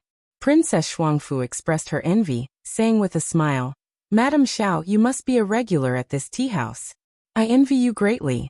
I've never had such casual conversations with anyone before. Qiao Xian was simultaneously amused and touched by the comment. She thought there was nothing to envy. However, Princess Shuangfu, despite being a princess, had lost her parents at a very young age and was not doted on. Though the crown prince treated her better than others, his attention was limited. After all, he was occupied with numerous responsibilities and matters. How could he remember to care for his half-sister? While Princess Shuangfu didn't have to worry about her basic needs, her days were monotonous and uneventful. She had only interacted with a select few individuals throughout her life, and her social circle was exceedingly limited. It wasn't surprising that she'd feel envious when observing others engage in carefree conversations. Qiao Xian couldn't delve into royal matters, so she offered a simple explanation with a smile. I am acquainted with Jinquan Restaurant because I own over 20 mu's of land in the capital. I cultivated a significant quantity of strawberries last year, and I've been supplying them to Jinquan Restaurant. If you find any errors, ads pop up, ads redirect, broken links, non-standard content, etc., please let us know report so we can fix it as soon as possible.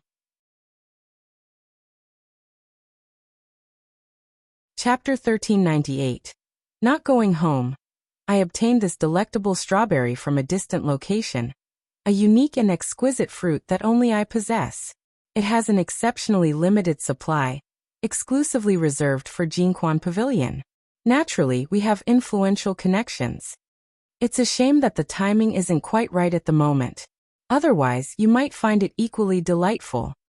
Princess Shuangfu had never encountered strawberries before, and her curiosity was piqued. She smiled with regret and replied, I understand. It's indeed unfortunate, but I suppose luck isn't on my side. Qiao Xian felt a jolt as she contemplated her impending marriage. Even though she wasn't the favored one, being a princess meant she would likely have a respectable union when the time came. As a princess, she could anticipate a relatively comfortable life at her husband's estate, unless she encountered extraordinary misfortune. Although Princess Shuangfu had accepted her fate, a part of her still yearned to remain in a familiar environment. This time, it seemed she might never return to the capital. Qiao Xian's heart skipped a beat, and she offered with a warm smile. In my hometown, I have plenty of strawberry seedlings. They are incredibly low maintenance and grow rapidly. If you'd like, I can provide you with some seedlings to take with you. Really? Princess Shuangfu's eyes sparkled with surprise and delight. Source Novgo. Seeing her reaction, Qiao Xian couldn't help but sympathize. She nodded enthusiastically. Absolutely. That's wonderful, absolutely wonderful. Lady Xiao, thank you. I will arrange for someone to care for them. Her excitement was understandable. Nobody had ever bestowed such a gift upon her. Apart from her family's gifts, this was the first time someone had offered her a present. Qiao Xian, with a warm smile, reassured her. No need to mention it, Miss Fu. I also have potatoes, which are quite a treat. Would you like some of those as well? Wonderful, wonderful. Thank you, Madame Xiao. Princess Shuangfu beamed with delight, her happiness evident. The refreshments arrived promptly, their presentation exquisite, with 4 small dishes on each plate. Despite the abundance of plates, it was just the right amount. With a warm smile, Qiao Xian gestured to Princess Shuangfu to begin with the chopsticks. These are all freshly prepared, Miss Fu, please enjoy. Madame Xiao, you should have a taste as well. Princess Shuangfu hadn't dined outside often, so while she never lacked for food and snacks in the palace, enjoying fresh food was a rare treat. Typically, the snacks from the imperial kitchen were no different from the previous days, and even in winter, the insulated food containers struggled to keep the food warm, necessitating reheating with a small stove before consumption. Today's meal was a welcome departure from the usual routine. Qiao Xian introduced the steamed crab roe dumplings, steamed buns, and shredded chicken with winter bamboo shoots to her. Princess Shuangfu's eyes sparkled, and she nodded with delight. This is incredibly fresh and delicious. I never expected such culinary expertise at this tea house. Qiao Xian smiled. Jinquan Restaurant is a renowned establishment in the capital, with a nearly century-old legacy of excellence. Miss Fu, don't miss out on the radish cake. It's equally delightful, and best enjoyed while it's piping hot. Of course. Princess Shuangfu's appetite was fully awakened, and she savored each dish with genuine enthusiasm, offering praise for their flavors. As they shared their meal, their camaraderie grew stronger, and their conversation flowed more naturally. Qiao Xian felt relieved. Princess Shuangfu had a pleasant temperament. If you find any errors, ads pop up, ads redirect, broken links, non-standard content, etc., please let us know report so we can fix it as soon as possible. Chapter 1399. Shopping with the princesses were known for their simplicity and lack of pretense. This made Qingdi's journey accompanying her to the wedding far from exhausting. Princess Shuangfu expressed great interest in the strawberries that Qiao Xian had mentioned. never having seen a vegetable garden before. She expressed a desire to visit Qiao Xian's place for a closer look. Qiao Xian readily agreed to this straightforward request. Moreover, her yard was impeccably kept, offering a safe and appealing destination. The two of them exited the tea house and promptly hailed a carriage. Unfortunately, the weather remained cold. While the entire garden was orderly, it was currently devoid of life, with the strawberry plants still concealed beneath a thick layer of straw for the winter. They would have to wait at least until mid-February for the weather to warm up, at which point they could remove the straw coverings. In the garden at this moment, only a handful of sweet osmanthus trees were adorned with a hint of green, while the fruit trees at the garden's perimeter stood barren. Despite this, Princess Shuangfu, on her first visit to this kind of place, maintained a keen interest. Everything felt new to her, prompting her to incessantly inquire of Qiao Xian, "What's this? What's its purpose? Will this tree bear fruit? Is it tasty? This area is for growing potatoes. I wonder what potatoes look like," and the like. She even ventured into the garden. Were it not for Auntie C and Bai Yun's intervention to prevent her, she might have even attempted to handle the hoe and iron rake herself, concerned that she might inadvertently harm herself. Qiao Xian found her curiosity quite amusing. She thought to herself that Princess Shuangfu had a rather agreeable personality. With her unpretentious and easygoing nature, she was certain to lead a contented life in Qingdi. Many noblewomen had never experienced anything related to farming or agriculture within their pavilions.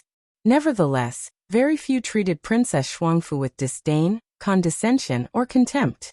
Most heiresses, even if they were not pampered or had experienced difficulties at home, couldn't help but feel a sense of superiority as long as they retained their noble status. However, Princess Shuangfu's complete lack of concern for these rural matters was truly refreshing. Before they realized it, half a day had flown by. Qiao Xian and Princess Shuangfu went to the restaurant for lunch, embarked on an afternoon shopping spree, indulging in numerous snacks and making a plethora of purchases. Princess Shuangfu's enthusiasm for shopping was palpable. She desired everything she laid her eyes on, gleefully adding each item to her acquisitions. Rouge, powder, satin fabric, trinkets, needles, threads, embroidered sachets, dainty jewelry, and even a finely crafted bamboo basket, all found their way into her shopping bags. And of course there were a variety of delectable snacks, including sugar figurines, candied hawthorns, stir-fried chestnuts, roasted peanuts, 5-spice melon seeds, plum blossom cake, mung bean cake, and more. Her shopping addiction was evident in her sparkling eyes. Qiao Xian found herself torn between laughter and bewilderment, but refrained from complaining. She accompanied her on this shopping adventure. The person accompanying them couldn't bear it any longer, so they summoned a guard to assist with the overwhelming number of purchases, placing them in a carriage conveniently parked nearby. After hours of shopping, they had accumulated so many items that they filled more than half of the carriages. It was a carriage brimming with a diverse array of goods. Of course, Princess Shuangfu couldn't take these items back to the palace. In fact, she couldn't even bring them past the palace gates. If she had been a favored figure, there might have been a chance to bring a few of these items in after a thorough inspection. The palace guards would discreetly overlook the rules and allow her entry. However, she wasn't in such a privileged position. Princess Shuangfu gazed at her purchases with a sense of resignation. If you find any errors, ads pop up, ads redirect, broken links, non-standard content, etc., please let us know. Report so we can fix it as soon as possible. Chapter 1400. Princess Shuangfu is very nice. Princess Shuangfu flashed a warm smile at Qiao Xian. These items are of no use to me, so I'd like to give them to you, Madam Xiao. They are just trinkets, and am uncertain of their practicality. Please don't be concerned about them. Qiao Xian could discern that Princess Shuangfu secretly wished to keep these items, but she knew that these modest treasures were hardly fit for the refined environment of the royal palace. Bringing them in was an impossibility. Her heart quickened, and she leaned in closer to Princess Shuangfu, whispering with a soft chuckle, "Princess, aren't you going to leave the palace tomorrow? Why don't you return to my home? I'll place these items in a room today. Tomorrow, you can choose whatever you like." I'll have them packed and ready for you to take along when you depart the palace." Princess Shuangfu's eyes brightened with surprise and delight. Is that really possible?" Qiao Xian couldn't make any guarantees but maintained a smile. "I can't say for sure, but we can certainly give it a try." After all, Xiao Yunduan held a position as the envoy, and they would be traveling together with their luggage, which meant they could bring at least a couple of boxes. Princess Shuangfu also realized that with Lord Xiao as the envoy, Qiao Xian might be able to assist her in this endeavor. Overjoyed, she took Qiao Xian's hands and expressed her gratitude, saying, "All right, let's give it a shot, Madam Xiao. Thank you. You're very gracious, Princess." Calm with her spirits lifted, Princess Shuangfu bid farewell to Qiao Xian with a smile, then returned to the palace under the watchful eye of the guards. Upon his return home, Xiao Yunduan inquired about the day's events. Seeing his wife's contented expression, Qiao Xian replied with a smile, "Princess Shuangfu is truly kind-hearted, approachable and humble. It was quite enjoyable shopping with her." Relieved by her words, Xiao Yunduan remarked, "Crown Prince mentioned that Princess Shuangfu possesses a gentle temperament. It appears to be true." "That's right. I've never gone shopping like that before, and ended up buying a variety of knickknacks. I've stored them here for her. She'll visit our home today to make her selections. I'll pack them up for her later, so she can take them with her when she gets married." Xiao Yunduan stared at his wife, puzzled. "I'll never understand what you women are thinking." The following morning, Princess Shuangfu and her servant arrived as promised. Qiao Xian prepared breakfast at home, serving noodles and potato pancakes. Princess Shuangfu observed her busy in the kitchen, deeply intrigued by the preparation of noodles and potato pancakes in this manner. They complimented Qiao Xian for her impressive culinary skills. Qiao Xian was left torn between laughter and bewilderment. After breakfast, they proceeded to sort through the items. While Princess Shuangfu held a sentimental attachment to all the goods she had personally acquired and wished she could take them all with her, she recognized the impracticality of this desire. Consequently, she selected 2 boxes and handed them to Qiao Xian. With a smile, she addressed Qiao Xian saying, "Madam Xiao, please don't forget to include the strawberries and potatoes as well." Qiao Xian nodded reassuringly. "Certainly, I won't forget." After some thought, Princess Shuangfu hesitated and said, "Madam Xiao, I would like to bring some other items such as seeds, flowers, plants, vegetables, fruit trees, and more. I may not be knowledgeable about them, but I wish to bring as many as possible. Madam Xiao, could you assist me in preparing these as well?" Qiao Xian was taken aback by the unexpected request, and felt a deep sense of respect for Princess Shuangfu's remarkable interest and ambition. If you find any errors, ads pop up, ads redirect, broken links, non-standard content, etc., please let us know. Report so we can fix it as soon as possible.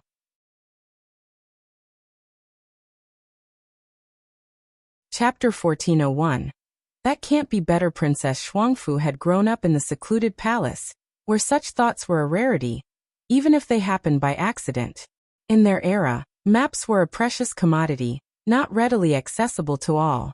Families that possessed a map might risk being accused of conspiring to rebel. Although Qiao Xian had never laid eyes on a map, she had extensively questioned Xiao Yunduan about Qingda's climate, cuisine, attire, accommodations, customs, and more. From this, she could deduce that Qingda's situation was akin to the Tibetan region. Xiao Yunduan had brought an assortment of seeds. With proper care and a suitable planting location, there shouldn't be any issues. Qiao Xian nodded, sporting a warm smile. "Why not? I'll gather some seeds for you, label them with your name, and include information about the appropriate seasonal temperatures, moisture levels, and more, so you can have someone study them." Princess Shuangfu beamed with joy. "That's wonderful. Madam Xiao, thank you." With a hint of tears in her eyes, she whispered, "Madam Xiao, you're such a kind-hearted person, and I have no means to repay your kindness.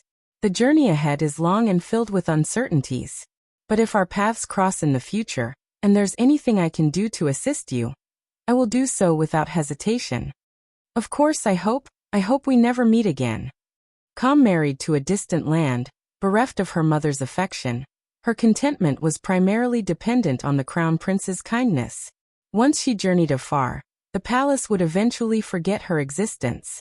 There would be no homecoming in this lifetime, barring the unlikely scenario of Qiao Xian and Xiao Yunduan venturing to Qingdi. However, Qingdi wasn't a favorable destination for such a journey. Why would they undertake such a voyage for no compelling reason? Qiao Xian consoled her, saying, "Princess, please don't dwell on such thoughts. The future is full of uncertainties, and one never knows what might transpire. Perhaps the Prince of Qingdi will come to the capital in a few years to meet the emperor, and you could accompany him. That's not out of the question." Hearing these words, Princess Shuangfu felt a measure of relief and offered a gentle smile. "You're right. With Madame Xiao's blessings, who knows what possibilities lie ahead? We might just get that chance." They exchanged warm smiles, their newfound friendship growing stronger. Princess Shuangfu extended her stay at Qiao Xian's home, even for lunch. While Qiao Xian prepared the meal, Princess Shuangfu watched with keen interest and excitement, occasionally exclaiming and complimenting Qiao Xian's culinary skills. The mouth-watering aroma wafted through the air, making her appetite ravenous. If Auntie C hadn't intervened, she would have been tempted to lend a helping hand.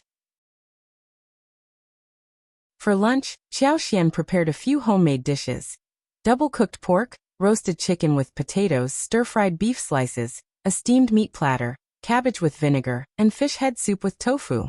Princess Shuangfu's eyes lit up, and the delectable scents were positively irresistible. Having never experienced the spicy kick of chili before, she found herself captivated by the pot of pork and cabbage with vinegar, relishing the newfound spiciness. She inquired of Qiao Xian why she included chili in these two dishes, and then she expressed her delight, saying, "This chili is so wonderful, such a delightful surprise. Madame Xiao, you must provide me with some chili seeds." Qiao Xian nodded, her smile unwavering. After a moment's contemplation, she proposed, "Why don't I draft some recipes for you to take along, Princess? I can even have the chef prepare them as per the instructions. You don't have to adhere to them strictly, just use them as a reference." Princess Shuangfu was thrilled by the idea and showered Qiao Xian with gratitude. In the afternoon, they embarked on another shopping excursion. Yesterday, they had explored a vibrant marketplace replete with delectable treats and small items, where they had encountered bustling crowds. Today, Qiao Xian led Princess Shuangfu to an opulent shopping street. If you find any errors, ads pop up, ads redirect, broken links, non-standard content, etc., please let us know. Report so we can fix it as soon as possible.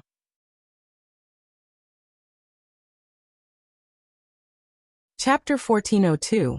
Plan well. The bustling street was adorned with high-end silk shops, embroidery ateliers, cosmetics boutiques, calligraphy and painting galleries, as well as shops offering metal and stone toys and exquisite jewelry, among other treasures. Princess Shuangfu observed the vibrant scene with great interest. Yet, her shopping frenzy of the previous day had waned. Firstly, her initial enthusiasm had dwindled.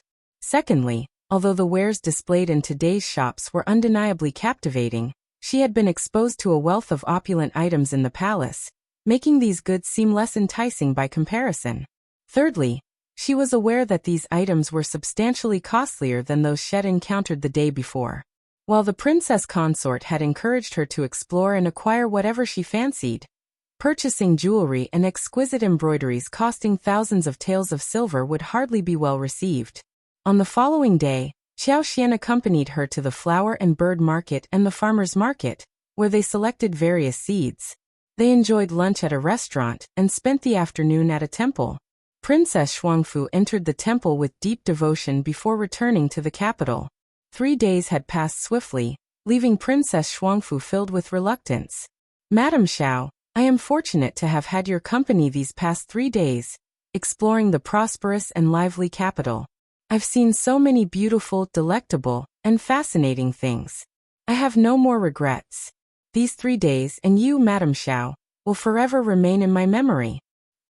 Take good care, Madame Xiao." With these parting words, they realized that they might never cross paths again. As Princess Shuangfu approached Qiao Xian, her eyes brimmed with tears. Unbeknownst to her, Qiao Xian intended to escort her to Qingdi.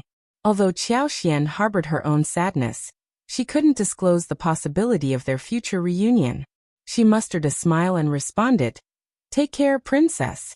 It's been a privilege to explore the capital alongside you. And I'll cherish this time we've spent together. Wishing you a long and prosperous life." Princess Shuangfu nodded with tears glistening in her eyes. Likewise Madame Qiao. Reluctantly, the two of them bid farewell, and Princess Shuangfu finally entered her carriage and made her way back to the palace. Observing her melancholic demeanor, Auntie Sis heart ached. She mustered a smile and offered some reassurance. "Princess, these past few days of shopping were a rare and joyful experience for you. Try to find happiness in it." Princess Shuangfu mustered a smile in response. "Aunt, you're absolutely right. As a princess, I have little choice but to accept many things. Now that this marriage has been arranged for me, I must face it with composure. I must make adequate preparations." There was no time for sadness. After all, the marriage was a done deal, unalterable. She would eventually need to confront it. It was wiser to approach the situation with a level head, strategizing to secure as much dowry as possible for herself. For women, while dowry couldn't resolve all postmarital challenges, it could certainly alleviate most of them. Naturally, the more the better. As Princess Shuangfu departed, Qiao Xian couldn't help but feel a tinge of disappointment, letting out a sigh. Marriage to a distant land was rarely a joyful affair. Thankfully, the princess possessed an optimistic and easygoing nature. With such a disposition, she would likely find a more satisfying life. Following the Lantern Festival, the festive spirit gradually dissipated, and life returned to its usual pace. Those assigned to yamen duty took up their responsibilities, while those involved in trade resumed their business activities. Qiao Xian had procured a variety of seeds for Princess Shuangfu. Vegetables, grains, and fruit trees were among her selections. She had wood elemental superpowers. She could tell at a glance if one seed was good or bad. If you find any errors, ads pop up, ads redirect, broken links, non-standard content, etc., please let us know. Report so we can fix it as soon as possible.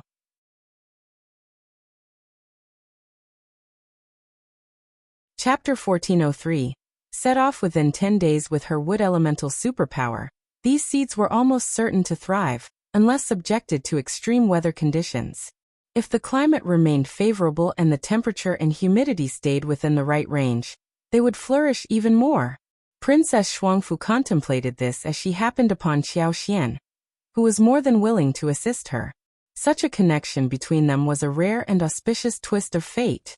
On the 17th day of the first lunar month, Xiao Yunduan privately contacted Old Master Qiao to inform him that the transfer order would arrive in a few days. He could start preparing for his new position as county magistrate in Fujian, and would be able to depart in 10 days. Officer Qiao felt a brief moment of disappointment upon hearing this news, briefly entertaining the thought of reneging on his commitment.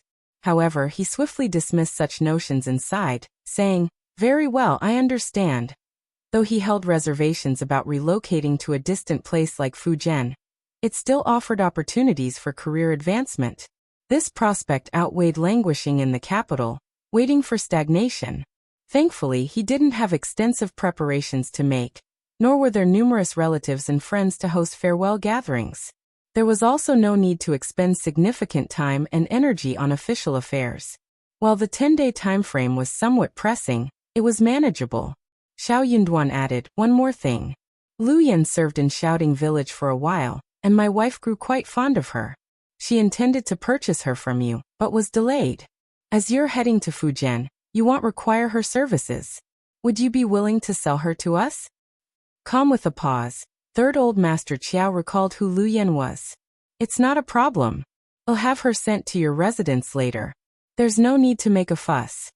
He couldn't help but feel a sense of gratification. What did this request imply? It signaled that Qiao Xian and Xiao Yunduan still held him dear as their father. Xiao Yunduan was determined not to become entangled with the Qiao family. "Just proceed with the purchase. I'll pay you 20% more than the market price. It's best if other members of the Qiao family remain unaware of this, to avoid unnecessary gossip." Third Old Master Qiao's gaze dimmed, and he sighed before reluctantly agreeing, Very well. Remember to provide her indenture. Of course. Third Old Master Qiao didn't think much of what a maid might accomplish, so he consented to Xiao Yunduan's request. His greater concern was how to inform his family. However, only 10 days remained, and he needed to finalize preparations, pack his belongings, arrange transportation, and bid his farewells. He couldn't afford to delay or waver, so he made his announcement without further hesitation.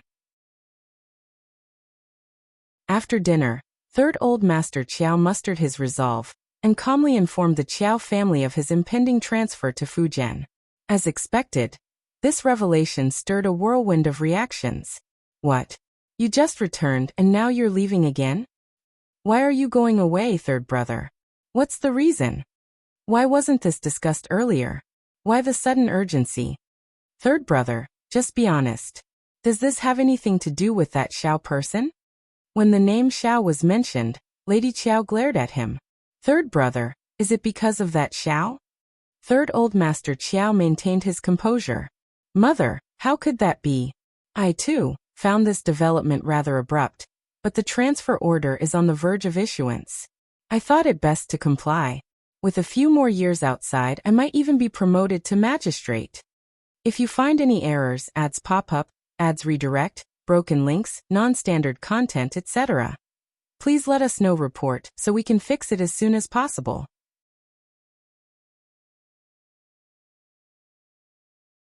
Chapter 1404. The Qiao family's scheme. Old Master Qiao scoffed, casting a disparaging glance at him. You make it sound so facile. The disparity between a prefectural magistrate and a county magistrate was substantial. How many individuals had to endure a lifetime as county magistrates? It wasn't as simple as promotion. He lamented. It's a shame. Xiao is on the brink of leaving the capital as an emissary, leaving only Ms. Qiao in the intermediate.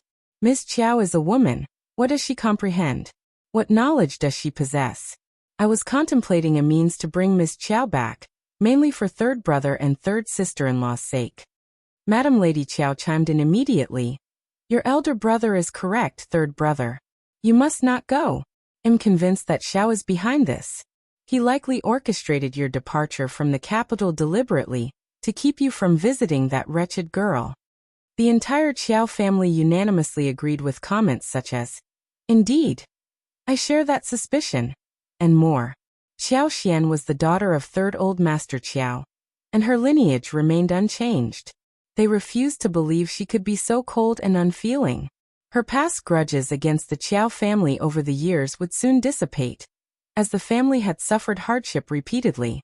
If Third Old Master Qiao and Mrs. Dong humbled themselves, spoke kindly to her, offered consolation, and feigned vulnerability, Qiao Xian would undoubtedly soften. They were confident that Xiao Yunduan would treat her well in the future, and she would have her family's support. If Xiao Yunduan mistreated her, the elders would intervene. It was virtually impossible for her not to be swayed. Moreover, Xiao Yunduan was currently absent from the capital, leaving no one to stand in their way. They were almost certain of their success. The caveat was that Third Old Master Qiao and Mrs. Dong needed to take action. No one else in the Qiao family could accomplish this. The sudden release of Third Master Qiao led the Qiao family to suspect that Xiao Yunduan was the mastermind behind it. Given Xiao Yunduan's influence in the Crown Prince's circle, manipulating such matters would be relatively straightforward. Madam Lady Qiao grew increasingly incensed the more she pondered this. That Xiao fellow is so crafty and malicious. If not for him, we wouldn't be in this situation. That wretched girl might have already had a change of heart. The Qiao family shared her sentiment. Which woman would willingly sever ties with her own family? Who wouldn't yearn for the security of a family to rely on? Third Old Master Qiao felt worn out. He sighed and reasoned. Mother, elder brother, second brother, sister-in-law, this is a decision made by the imperial court. There's no way to alter it. Madam Lady Qiao sneered. Find a solution. What can you do? You could say that I'm unwell, and you need to stay and care for me. Second Old Master Qiao proposed. Alternatively, third brother, if you were to feign a severe injury and claim you're immobilized, who could compel you? Agreed. Third Old Master Qiao's face turned pale with frustration. He retorted, I want to go as well. There are opportunities to seize when I'm away. I refuse to remain a minor official. Furthermore, Qiao Xian isn't easily deceived. She shares no father-daughter bond with me, and certainly none with Mrs. Dong. Even if Xiao Yunduan departs the capital, that won't change anything. Forget about it. Second Old Master Qiao jeered. That remains to be seen. What if she encounters a predicament and our family helps her resolve it? What if she faces a crisis and you sustain severe injuries while attempting to save her? How could she remain indifferent? Third Old Master Qiao was rendered speechless. If you find any errors, ads pop up, ads redirect, broken links, non-standard content, etc., please let us know. Report so we can fix it as soon as possible.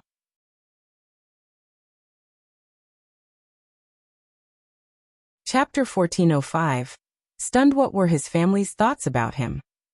Third Old Master Qiao, unable to contain his frustration any longer, uttered in a cold tone. Back then, you made the decision to sever ties with her without even informing me. Now, you wish to acknowledge her once more.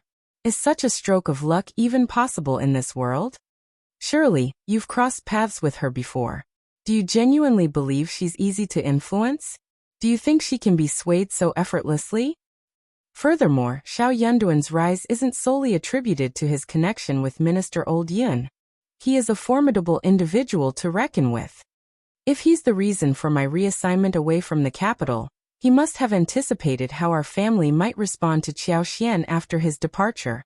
Even if I decide not to leave, can you assure me that he won't have alternative means to deal with us? Do you possess the certainty to manage this situation?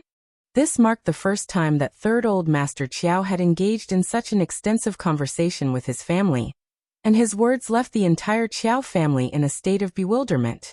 For a moment, they stood there, lost for words, grappling with an unexplained sense of shame and guilt. Calm, third brother. Madam Lady Qiao snapped back to her senses. All right. You've grown quite audacious, haven't you? How dare you speak to me in such a manner? Third Old Master Qiao shook his head, his heart heavy with desolation. He sighed and stated, in any case, my decision is made. I've conveyed what I needed to. If you doubt me, there's little more I can do. You're on your own. With that, Third Old Master Qiao turned and departed. Madam Lady Qiao was infuriated, slamming her hand on the table. Ungrateful wretch.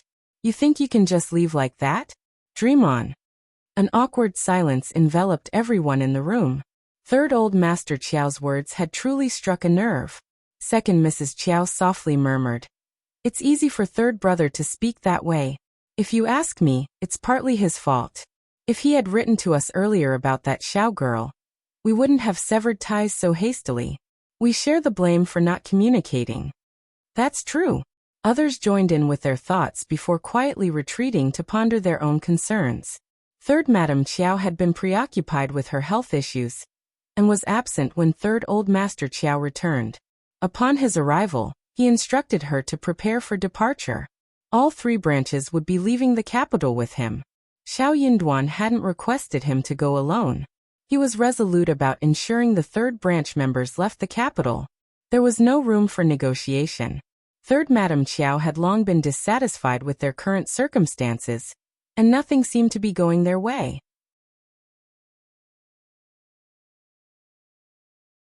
Upon learning of the impending relocation, she hesitated only briefly before making up her mind to go, despite Fu Zhen's remoteness. In the presence of the county magistrate's wife, everyone showed deference and flattery, which was preferable to staying in the capital and enduring mistreatment. The remote location was a minor concern. None would dare to disregard the authority of the county magistrate's wife. However, thoughts turned to Qiao Wei's family. At this point, Third Madam Qiao felt conflicted once again. Qiao Wei was no longer a child. If she accompanied the old master, she would only be able to rely on the people over there. But what if the old master decided to relocate her? What would happen to Qiao Wei then? Leaving her behind meant they would be separated, with little chance of seeing each other. If any issues arose, Third Madam Qiao wouldn't be able to provide assistance. However, if he took Qiao Wei with him, Where could they find a suitable marriage for her in such a short time? If you find any errors, ads pop up, ads redirect, broken links, non-standard content, etc., please let us know. Report so we can fix it as soon as possible.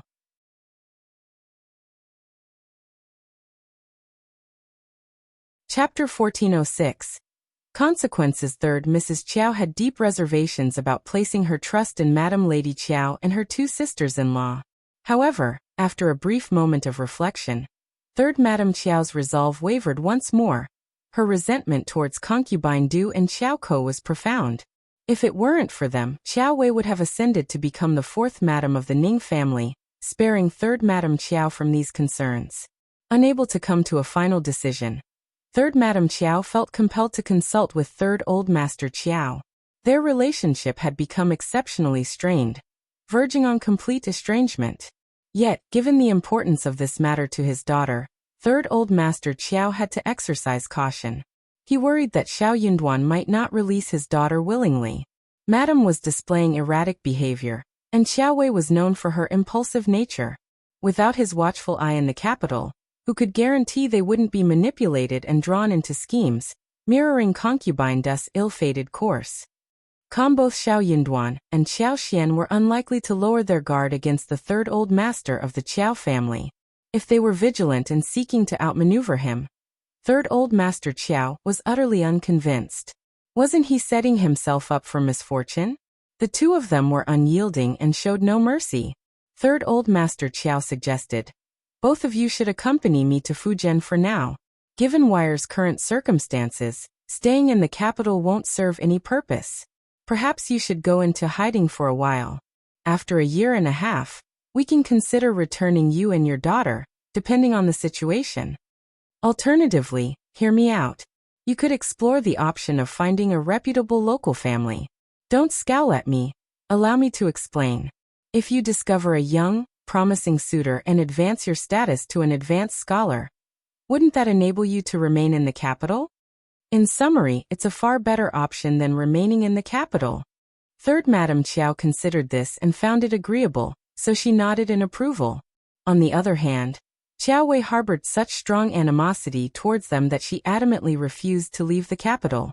However, unable to convince her parents otherwise, she eventually gave up and vented her anger on Concubine Du and Qiao Ko. Qiao Ko was beyond her control, but Concubine Du still resided in the household, making her a target for Qiao Wei's humiliation. Fearing that Concubine Du might resort to drastic measures again, third Old Master intervened promptly and reprimanded Qiao Wei, warning her against causing any further disturbances. Qiao Wei was seething with anger and sought solace from her mother, breaking down into tears. Third Madame Qiao's expression remained icy as she smiled wryly. Her old master had certainly excelled in handling the affairs in the family's inner circle. What a disappointment! She consoled Qiao Wei, saying, "Let's wait until we depart the capital." No matter what the old master had in mind, Concubine Du wouldn't escape her fate. The woman had destroyed her daughter's marriage, and this debt would never be repaid. There was no chance she'd let her off in this lifetime. Since Concubine Du had dared to act as she did back then, she should be ready to face the consequences. It was only after Qiao Wei's emotional outburst that third Madame Qiao learned that Lu Yan had gone missing. Upon inquiring with third Old Master Qiao, he vaguely mentioned that he couldn't bring so many people on the journey and had sold her. Third Madame Qiao remained skeptical, but lacking any evidence, she had no choice but to relent. After all, Lu Yan was just a maidservant. Madame Lady Qiao, as well as the first and second branches of the family, put up a fuss and tried to dissuade them. However, third Old Master Qiao had made his decision and remained resolute. Lu Yan had been dispatched by Old Master Qiao to serve Qiao Xian and Xiao Yunduan. Both Qiao Xian and Xiao Yunduan had been closely monitoring the Qiao family's activities. They felt reassured when the directive was issued just as third Old Master was preparing to depart. If you find any errors, ads pop up, ads redirect, broken links, non-standard content, etc., please let us know. Report so we can fix it as soon as possible.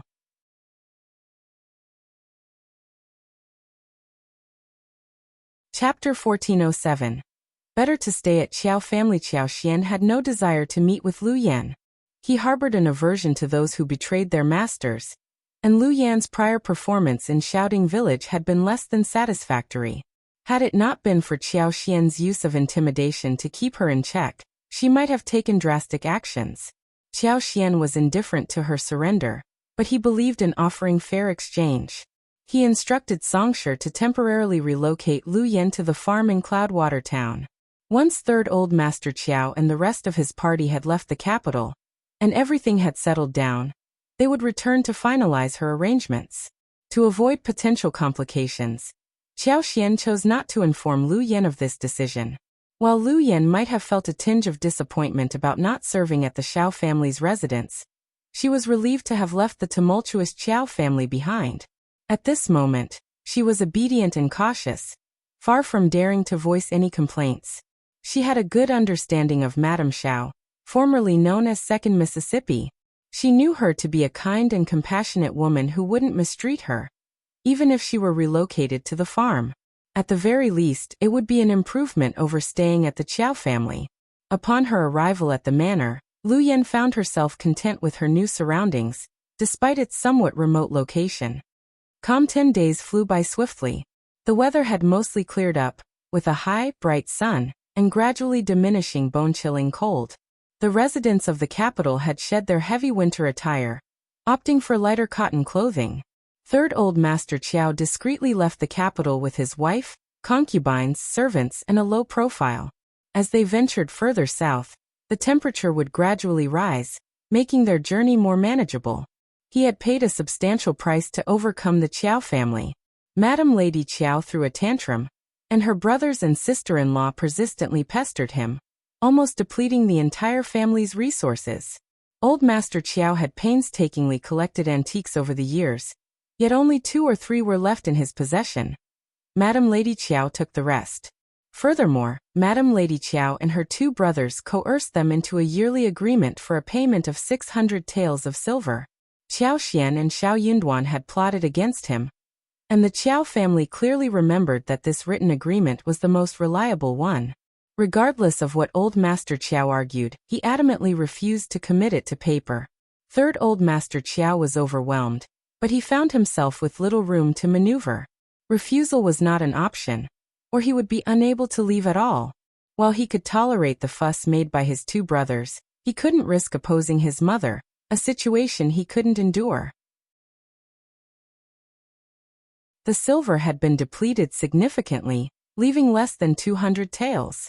200 taels of silver for a party of approximately 10 people in 4 carriages, encompassing their expenses for food, lodging, and other incidentals during the journey and upon reaching their destination. Clearly insufficient. All they could do was remain optimistic and brainstorm solutions upon arrival. Third Mrs. Qiao was infuriated to the point of physical discomfort, but what could she do? In front of Madame Lady Qiao, she was powerless, though she could appear quite dominant. When dealing with Qiao Xian and Concubine due before departing, Third Old Master sought a meeting with Qiao Xian and Xiao Yunduan, but they declined. What was the use? Xiao Yunduan and Qiao Xian were well aware of the situation, but chose to observe from the sidelines, showing no sympathy for Third Master. Even if he were pitiable, he was pitiable in a way that elicited contempt. If you find any errors, ads pop up, ads redirect, broken links, non-standard content, etc., please let us know. Report so we can fix it as soon as possible.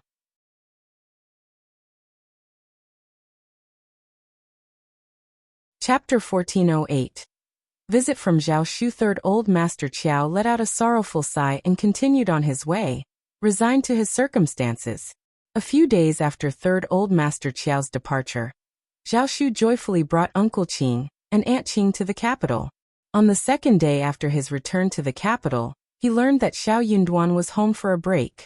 With gifts in tow, he brought Uncle Qing and Aunt Qing to pay him a visit. Lord and Madam departed for the south before the new year, and I was not present. My apologies. I heard that you'll be sending the princess to Qingdi as a marriage envoy in 3 months.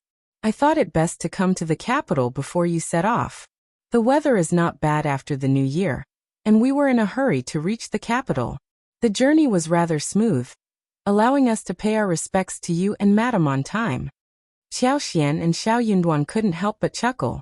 It was already late January, with the new year arriving quite late. Nevertheless, Zhao Shu had thoughtfully made the trip to the capital, while Xiao Yunduan was away. Comjiangnan's bureaucracy had always kept a close watch on the capital's affairs, particularly due to the frequent movements of merchants between Jiangnan and the capital. News from the capital quickly spread to Jiangnan.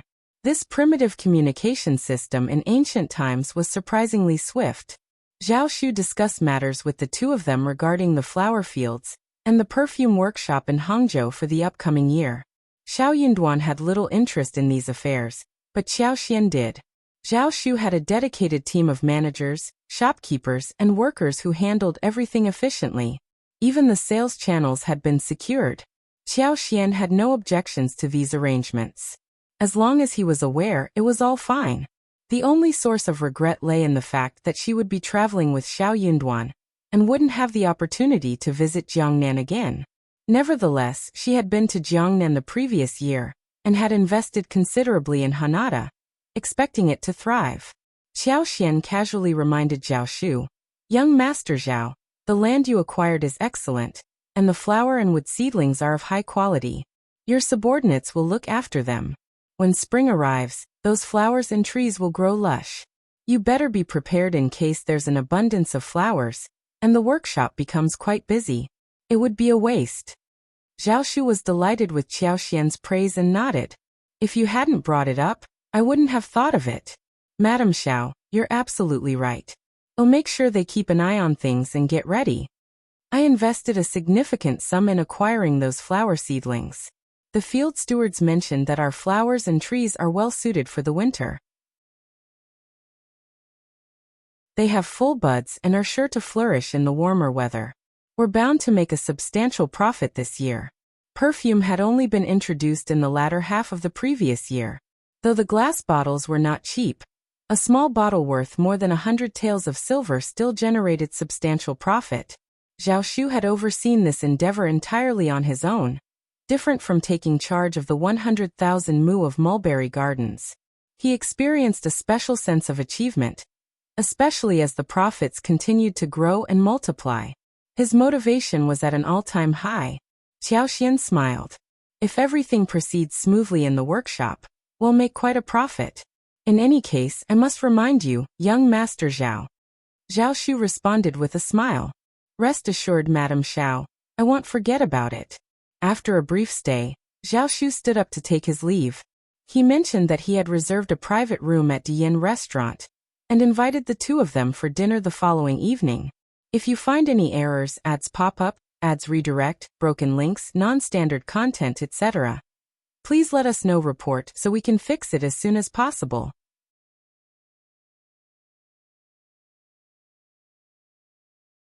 Chapter 1409.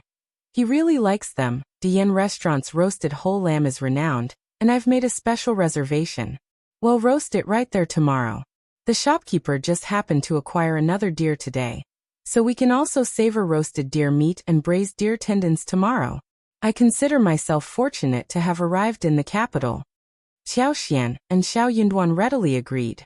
Qiao Xian then added with a smile, "I'm available the day after tomorrow, so come over for dinner. I can prepare some dishes for you." Zhao Shu was delighted and quickly accepted the invitation. When they invited him to dine, Qiao Xian and Xiao Yunduan treated him like a close friend. While Zhao Shu was not lacking in wealth, he lacked the backing of a powerful official, making many individuals covetous of his family's business.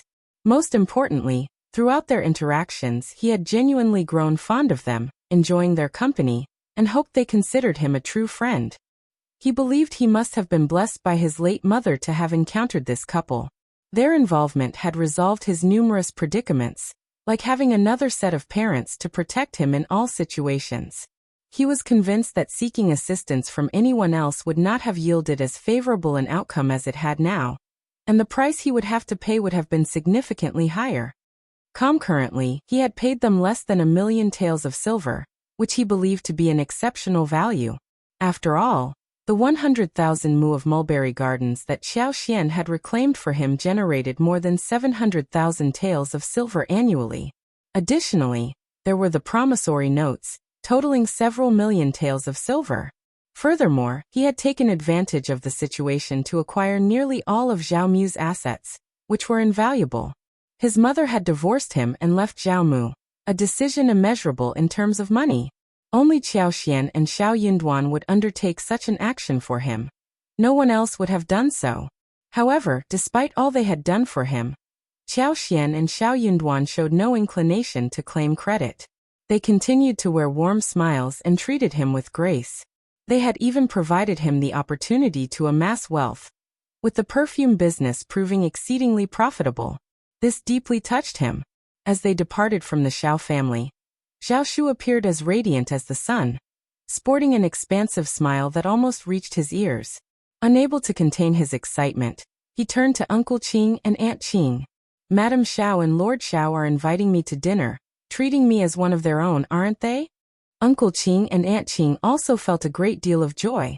That's right, or else Madame Xiao wouldn't have offered to cook for us. I've heard that Madame Xiao is an excellent cook, and Li Xia and Li Qiao boast about it constantly. Madame Xiao and Lord Xiao treat you with sincerity, which puts our young master at ease.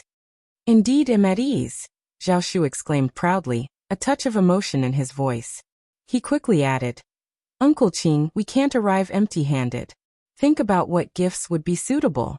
They should be both valuable and appropriate. Oh, and there's more. Tomorrow, Aunt Qing, you can purchase some renowned desserts, preserves, delicacies, and the like and send them over. Uncle Qing and Aunt Qing consented. The elderly couple exchanged glances, their emotions a blend of amusement and fondness. They understood that their young master had mentioned this not just because he was visiting them the following day but for other, undisclosed reasons. Unable to contain her curiosity, Aunt Qing gently reminded him, Young master, there are some matters that become more challenging to address the longer they are postponed. When do you plan to discuss that with them? If you find any errors, ads pop up, ads redirect, broken links, non-standard content, etc., please let us know. Report so we can fix it as soon as possible.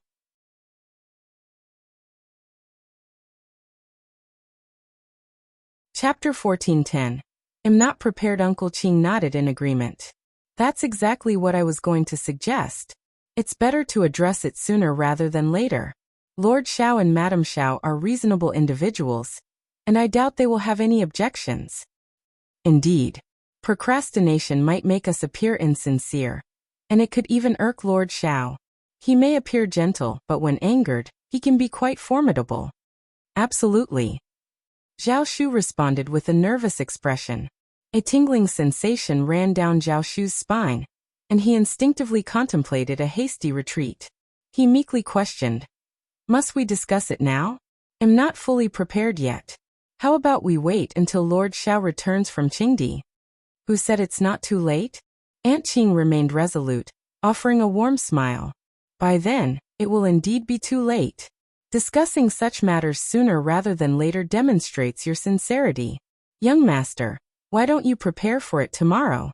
We can converse in 2 days. Zhao Shu. Uncle Qing cleared his throat. Young master, do keep in mind that two may keep counsel, putting one away. If Lord Xiao and Madame Xiao discover this through other channels, the consequences. Zhao Shu shuddered and hastily replied, Yes, count me in. I'll certainly discuss it when I visit the day after tomorrow. In such a scenario, there was no room for explanation, and Lord Xiao might react quite harshly. For some reason, this was his instinctual reaction. Observing his response, both Uncle Qing and Aunt Qing felt a mix of amusement and exasperation. They continued to offer him encouragement and support as they went on their way. Once they had departed, Xiao Yunduan's attention wandered for a moment before he turned to Qiao Xian.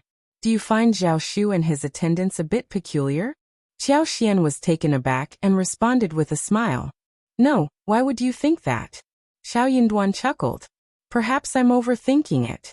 He sensed that Zhao Shu avoided making eye contact with him, appearing as if he were burdened by a guilty conscience, attempting to win his favor. Xiao Xian unwrapped the gift and exclaimed, "This is far too extravagant. Young Master Zhao is wealthy, but he shouldn't be this extravagant." Zhao Shu had offered such a lavish gift as an apology for not returning to Hangzhou before the new year. Xiao Xian knew it would be costly, as someone as indolent as Zhao Shu wouldn't have presented such a gift otherwise. Nevertheless, he didn't anticipate it being this extravagant. The gift contained over a dozen pieces of pure gold jewelry adorned with gemstones. The pair of auspicious G gold hairpins featured 7 or 8 gemstones in varying sizes, with the 2 largest rubies being even larger than a thumb, pure red and flawlessly transparent without any impurities. A gem of this caliber was valued at a minimum of 20,000 taels of silver. These golden hairpins alone were estimated to be worth 70,000 to 80,000 silver coins. The entire set of jewelry was likely valued at around 200,000 taels of silver. The gift was truly exorbitant. Additionally, there was a simple and refined white porcelain flower tea set, worth at least 10,000 taels of silver. Xiao Yunduan was equally surprised. They exchanged glances. Could it be that young Master Zhao encountered some trouble? Or perhaps he believes we're overly petty and is upset about his inability to return to Hangzhou in time, so he's making amends? Xiao Yunduan furrowed his brows and shook his head with a smile. "I don't think so. He lacks understanding and I believe, so do Uncle Qing and Aunt Qing. Perhaps he is seeking our favor.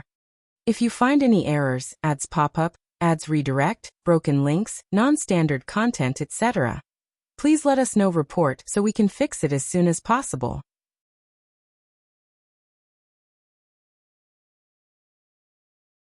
Chapter 14:11.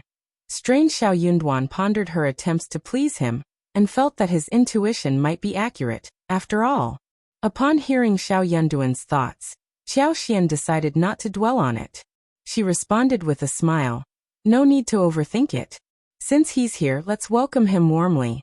We can reciprocate with a generous gift when he gets married." They had already accepted the gift, so it wouldn't be appropriate to return it. Xiao Xian and Xiao Yunduan were aware that a wealthy individual like Zhao Shu wouldn't be troubled by 200,000 silver taels. He wasn't hurt by this gift, otherwise he wouldn't have accepted it. Surprisingly, it seemed that Zhao Shu was quite eager to give gifts. The next day and the day after, Aunt Qing visited with gifts, either as valuable as the previous ones or items purchased in the capital. On the first day, they brought exquisite treats from Jinxiang restaurant and top-grade swiftlet nests. The second day, they gifted 18 types of candied fruits and a box of sea cucumbers and abalones. Xiao Xian began to feel that their politeness was excessive, and she intended to decline the gifts. However, Aunt Qing, with a friendly smile, insisted that the gifts were of little value and it would be impolite not to accept them. Thus, Xiao Xian had no choice but to accept.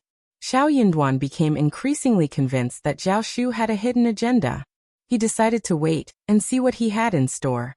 Come on the day of Zhao Shu's visit, Xiao Xian prepared a lavish meal, including a seafood feast, chicken and turtle casserole, longan duck soup, steamed ham, winter bamboo shoots with buns, and stir-fried pea shoots. While it appeared to be a simple home-cooked meal, she had invested significant effort and used high-quality ingredients. Cooking a pot of premium soup alone required a multitude of delicacies. Each dish was carefully prepared, whetting the appetite.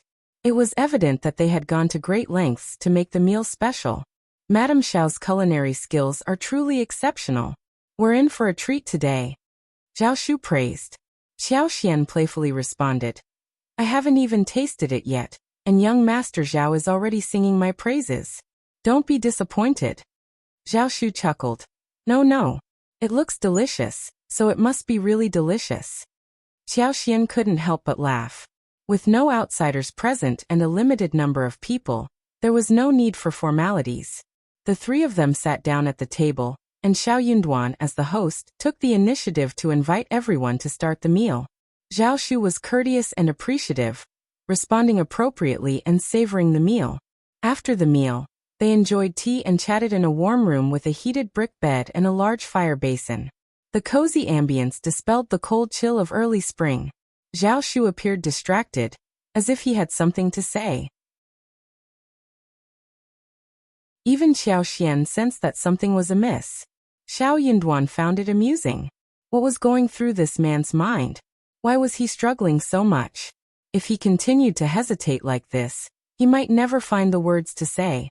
Regardless of the topic, Xiao Yunduan wanted to get to the bottom of it. After all, they were business partners, and he and his wife were soon departing for Qingdi. He needed Zhao Shu to oversee their affairs, so there shouldn't be any reservations. Although he had connections with the East Palace, Xiao Yunduan wasn't audacious enough to request the Crown Prince's involvement in their family business. Even if he were to seek assistance from the Crown Prince and it was granted, he would still delegate the management of the business to the palace stewards. If you find any errors, ads pop up, ads redirect, broken links, non-standard content, etc., please let us know. Report so we can fix it as soon as possible.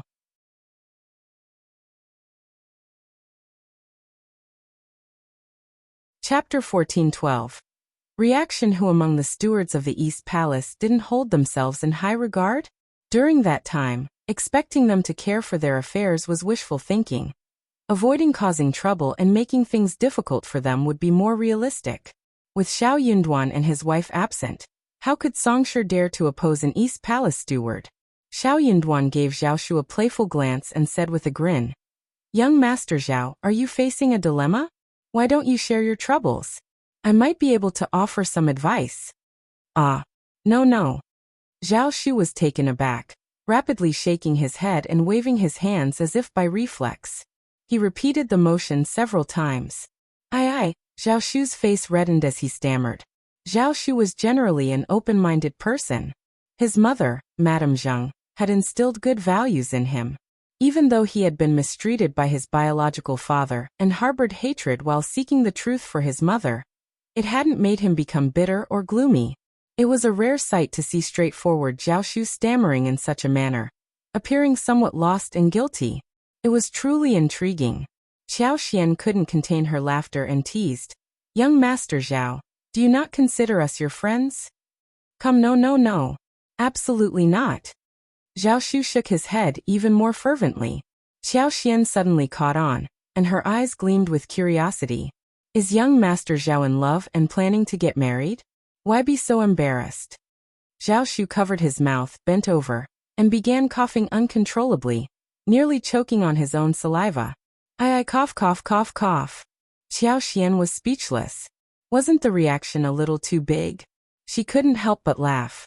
Xiao Yunduan was equally baffled. Young Master Zhao, don't worry. Not in a hurry? Zhao Shu was anxious. Even Uncle Qing and Aunt Qing were standing by, feeling anxious on his behalf. At this moment, Zhao Shu steeled himself, throwing caution to the wind. He stood up abruptly. Taking a deep breath, he advanced, lifted his robe, and knelt down in front of Xiao Yunduan and Qiao Xian. "Lord Xiao, Madam Xiao, I wish to marry Tao Tao. She said she'll abide by your decision regarding her marriage. Please grant my request."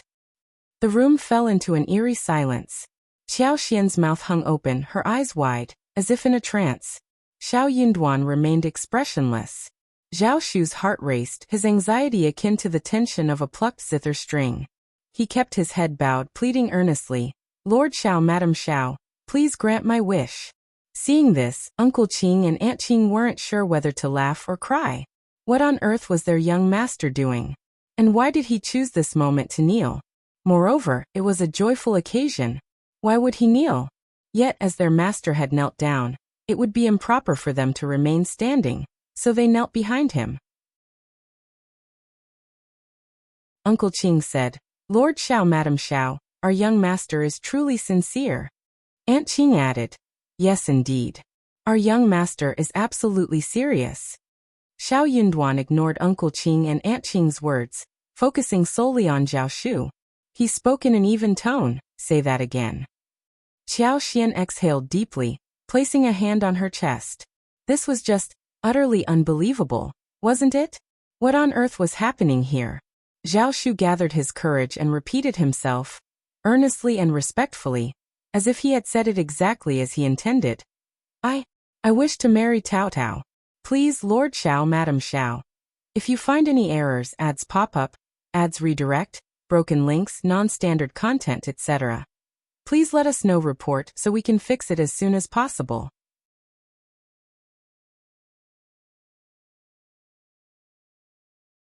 Chapter 1413. A little awkward bang. Xiao Yunduan slammed her fist onto the coffee table beside her, her gaze icy as she locked eyes with Zhao Shu. I thought that as partners we should stick to the rules and refrain from interfering in each other's affairs. Do not investigate my family any further, or you'll leave me with no choice but to be impolite. Zhao Shu was left utterly bewildered. His mind went blank as he stood there, dazed. Quickly, Uncle Qing stepped in and clarified. Lord Xiao, please don't misunderstand. Our young master is genuinely interested in marrying Miss Xiao. He's not seeking a mere marriage alliance. Zhao Shu snapped out of his stupor and anxiously exclaimed. Yes, Lord Xiao, I'm innocent. Please don't think that way. I genuinely want to marry Tao Tao. How could Lord Xiao possibly misconstrue his intentions? Zhao Shu was shocked and wrongly accused. Xiao Yunduan, however, remained skeptical of his words. Is that so? Have you been to our village? What were you doing there? The trio of master and servants found themselves at a loss. An uncomfortable silence hung in the air. Zhao Shu averted his gaze, his smile carrying a hint of guilt. You're absolutely right. Qiao Xian offered a reassuring smile. Young Master Zhao, please rise. Uncle Qing and Aunt Qing, take your seats. Let's have an open conversation and clear the air. Zhao Shu gratefully nodded to Qiao Xian, but proceeded with caution. He glanced at Xiao Yunduan's uninviting expression. Only when he noticed no signs of her intervening did he gingerly get to his feet. Thank you, Madam Xiao. Seeing Zhao Shu's movements, Uncle Qing and Aunt Qing followed suit. Zhao Shu sat down, still on edge.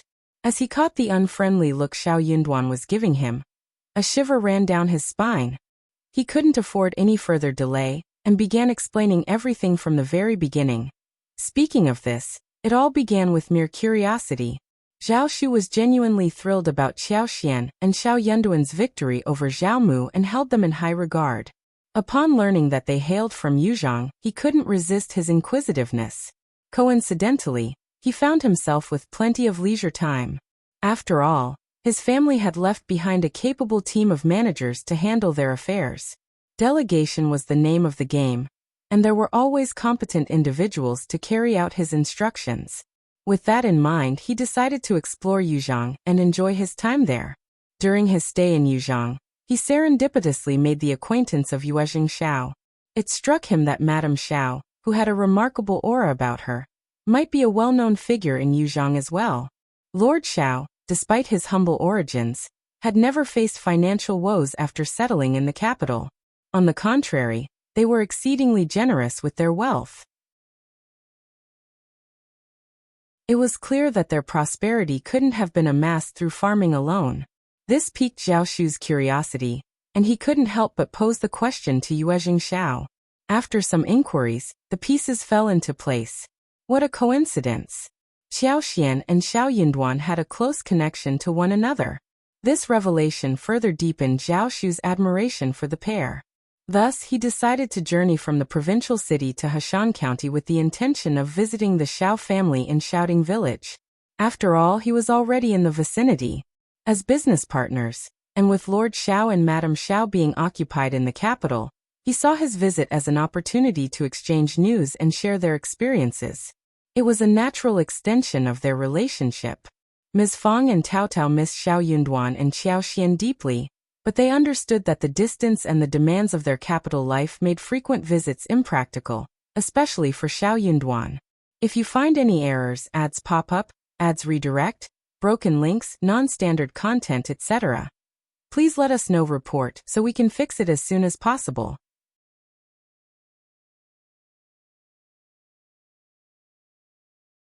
Chapter 1414.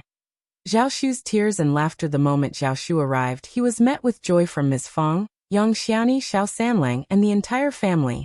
He was treated with the utmost respect, like an honored guest. However, Tao Tao remained skeptical amidst the celebrations. She confided in her mother, expressing her concerns about this newcomer. She noted that he didn't possess any letters from her fifth brother or fifth sister-in-law, nor any tokens she recognized. How could she blindly trust his every word? What if he was a deceitful impostor with hidden agendas? What if he was not a friend of fifth brother and fifth sister-in-law, but an adversary? What if he had deliberately infiltrated their home to stir up trouble? Ms. Fong was seized by anxiety, her brow furrowing. She reassured Cao Cao. Thank goodness my Cao Cao is perceptive and cautious. You're absolutely right. Unlike me, I was so elated that I nearly lost my wits. Oh dear, what if this jeopardizes your fifth brother and fifth sister-in-law? What am I to do? Her tone hardened as she scolded. Your brothers and sisters-in-law are all a bit thoughtless and didn't consider these possibilities. They're truly thoughtless. Tomorrow morning, I'll discreetly have your third brother keep an eye on them. I might have to send them away. Cao Cao offered a reassuring smile and suggested, Mother, perhaps our brothers and sisters-in-law were just too overjoyed and didn't think things through. It may not be wise to chase them away hastily. What if they are indeed friends of fifth brother and fifth sister-in-law? Don't you want to learn about their well-being? Ms. Fong hesitated once more, her longing for her son and daughter-in-law undeniable. The distance between them was simply too vast. Her heart ached at the thought of missed opportunities. Cao Cao had a clear plan in mind. It's quite simple. Let's exercise caution and discreet vigilance, probing their intentions before taking action. If they prove to have ulterior motives, well, our family won't be easy to intimidate. Given the Qiao family's esteemed reputation in the village, numerous individuals were more than willing to lend their assistance. Furthermore, the Qiao family was blessed with a surplus of male members. Ms. Fong beamed with delight and exclaimed, That settles it. Mother and daughter began their discussion. By a stroke of coincidence, their conversation unfolded in the backyard, and Zhao Shu, who had been curiously wandering about, happened to overhear most of it. Caught in a quandary, Zhao Shu couldn't help but feel a mix of amusement and exasperation. However, he held no grudge against Cao Cao for her suspicions. After all, he was an absolute stranger to the Qiao family, devoid of any substantiating evidence. Why should they readily trust him? In reality, he was truthful and harbored no ill intentions. He was more than willing to divulge any information, and faced the Qiao family's scrutiny without trepidation. In fact, not only did Ms. Fong and the others put their faith in Zhao Shu, but he also seized the opportunity to foster a connection with Cao Cao. Xiao Yinduan couldn't help but cast an icy glare at Zhao Shu. Why had he failed to discern the peculiar rapport between them? It was blatantly apparent that this individual's tone bore an air of familiarity, as if he had encountered such situations before. The more Xiao Yunduan scrutinized this person, the more he found himself disliking him. This individual had employed flowery words and tactics to deceive Cao Cao. Having grown up in the opulent and picturesque environs of Jiangnan, he was well versed in all aspects of indulgence and revelry, boasting a rich repository of tricks. How unsuspecting was Cao Cao? She had never encountered such a scenario, making her susceptibility to deception entirely plausible. If you find any errors, ads pop up, ads redirect, broken links, non-standard content, etc., please let us know. Report so we can fix it as soon as possible.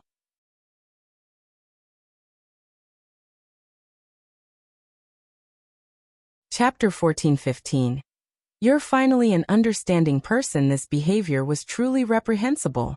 Xiao Yunduan paid no heed to anything further that Zhao Shu had to say. In any case, it was abundantly clear that Cao Cao had fallen for him, and his family seemed to be quite taken with him as well. Thankfully, his family wasn't hasty.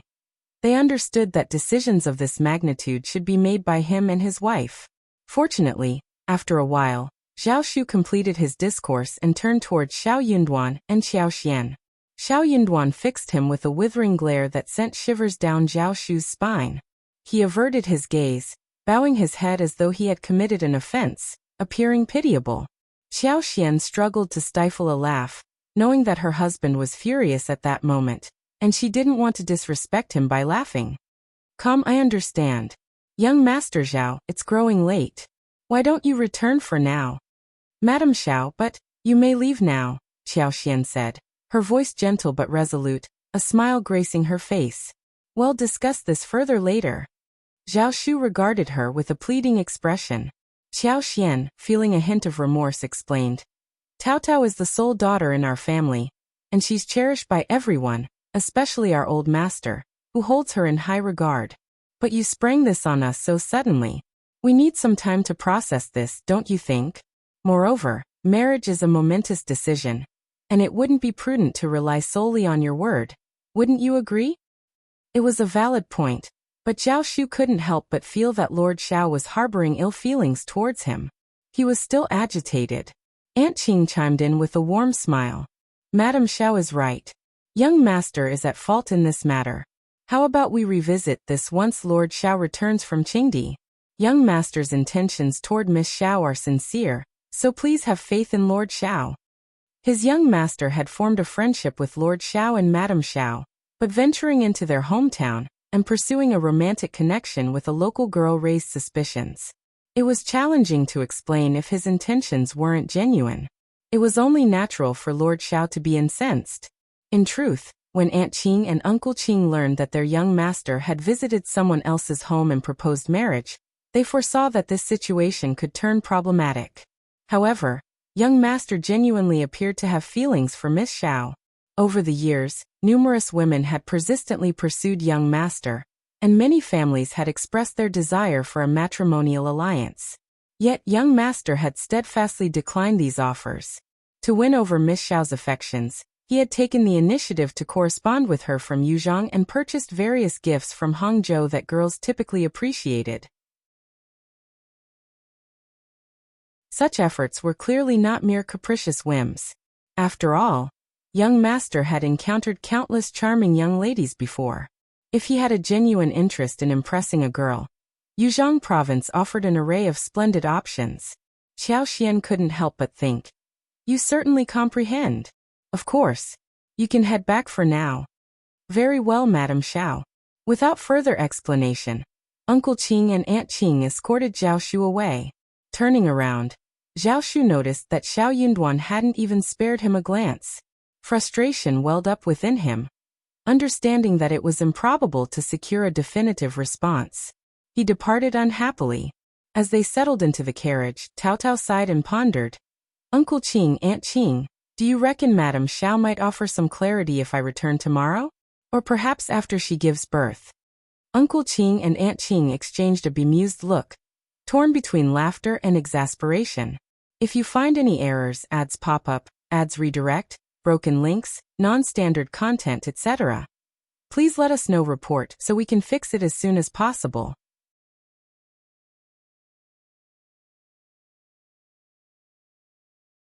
Chapter 14-16. Zhao Shu's thoughts. Aunt Qing found amusement in the situation. Young master, why the rush? Didn't you mention that the Xiao family has taken a liking to you? And Miss Xiao seems interested? Lord Xiao is a gentleman. He doesn't require a formal marriage alliance for his sister. Naturally, he will approve of anyone his sister favors. Nevertheless, I must admit that our actions may have been somewhat thoughtless. It seems like we've inadvertently complicated matters for the girl in the Xiao family, due to Lord Xiao. It's no wonder Lord Xiao might be a bit irritated. Thankfully, you're an upstanding young man, young master, or Lord Xiao might have been even less amicable. Zhao Shu rubbed his nose, feeling a touch of guilt. I didn't anticipate this either. To be honest, I had merely intended to pay a visit on behalf of Lord Xiao and reconnect with my family. I didn't foresee. His expression softened, and a faint smile graced his lips as he continued. I didn't anticipate it would turn out this way. He hadn't anticipated that the girl from the Xiao family would be so captivating and pure-hearted. He had fallen in love with her and wasn't willing to let her go to anyone else. This is why we must exercise patience in this matter. Zhao Shu inquired. Aunt Qing, do you believe Lord Xiao will eventually agree? Aunt Qing thought for a moment before responding. Don't put me on the spot with that question. I couldn't possibly provide a definitive answer. Come, just have faith. As long as it's in Miss Xiao's best interest, I'm confident that Lord Xiao will ultimately give his approval. Zhao Shu instinctively puffed out his chest. No one can care for Tao Tao better than me. Aunt Qing. It was good that he possessed such confidence. Zhao Shu sighed once more. I'm uncertain about Lord Xiao and Madame Xiao's stance on this. Xiao Yunduan expressed his annoyance. This Zhao Shu is simply unbelievable. What does he intend to do at our residence? Tao, could it be that she truly harbors affection for him? Xiao Yunduan was strongly opposed to it, harboring serious doubts about Zhao Shu's true intentions. Being the trusted aide of the crown prince, he feared that any ulterior motives could negatively affect his family members who were thousands of miles away. The mere fact that Zhao Shu had undertaken such a lengthy journey left him with underlying concerns. The concern was that if Zhao Shu could come, it opened the door for others to follow. Xiao Yunduan couldn't help but ponder Zhao Shu's true intentions. Zhao Shu was clearly not as candid and straightforward as he appeared on the surface. If he had any hidden agenda, Tao might not be equipped to handle it. Qiao Xian posed a question. What if Tao genuinely has feelings for him? Would you still object? Xiao Yunduan found himself at a loss for words. After some contemplation, he gently shook his head and furrowed his brow. I'm not sure either. Once Tao established her own reputation, she would never settle for an ordinary farmer. That wouldn't be fair to her. On the other hand, they couldn't marry her off to high-ranking officials' families either. That would come with its own set of challenges and potential suffering for Tao. Tao's situation might appear as if she had the freedom to choose a spouse without familial pressures, but finding a suitable match was proving to be quite the challenge. Qiao Xian remarked, we've had substantial interaction with young Master Zhao over a considerable period, and we've learned that he isn't a deceitful individual. With no elders or brothers, perhaps it would be wonderful if he could marry Tao. Xiao Yunduan regarded Qiao Xian thoughtfully. Qiao Xian locked eyes with him. Don't underestimate Tao. She's in charge of crafting lipsticks in the flower fields, and when she's busy, she supervises a team of 30 people. She's highly capable. The Zhao family is involved in business as well. Isn't that a wonderful match? If you find any errors, ads pop up, ads redirect, broken links, non-standard content, etc., please let us know. Report so we can fix it as soon as possible.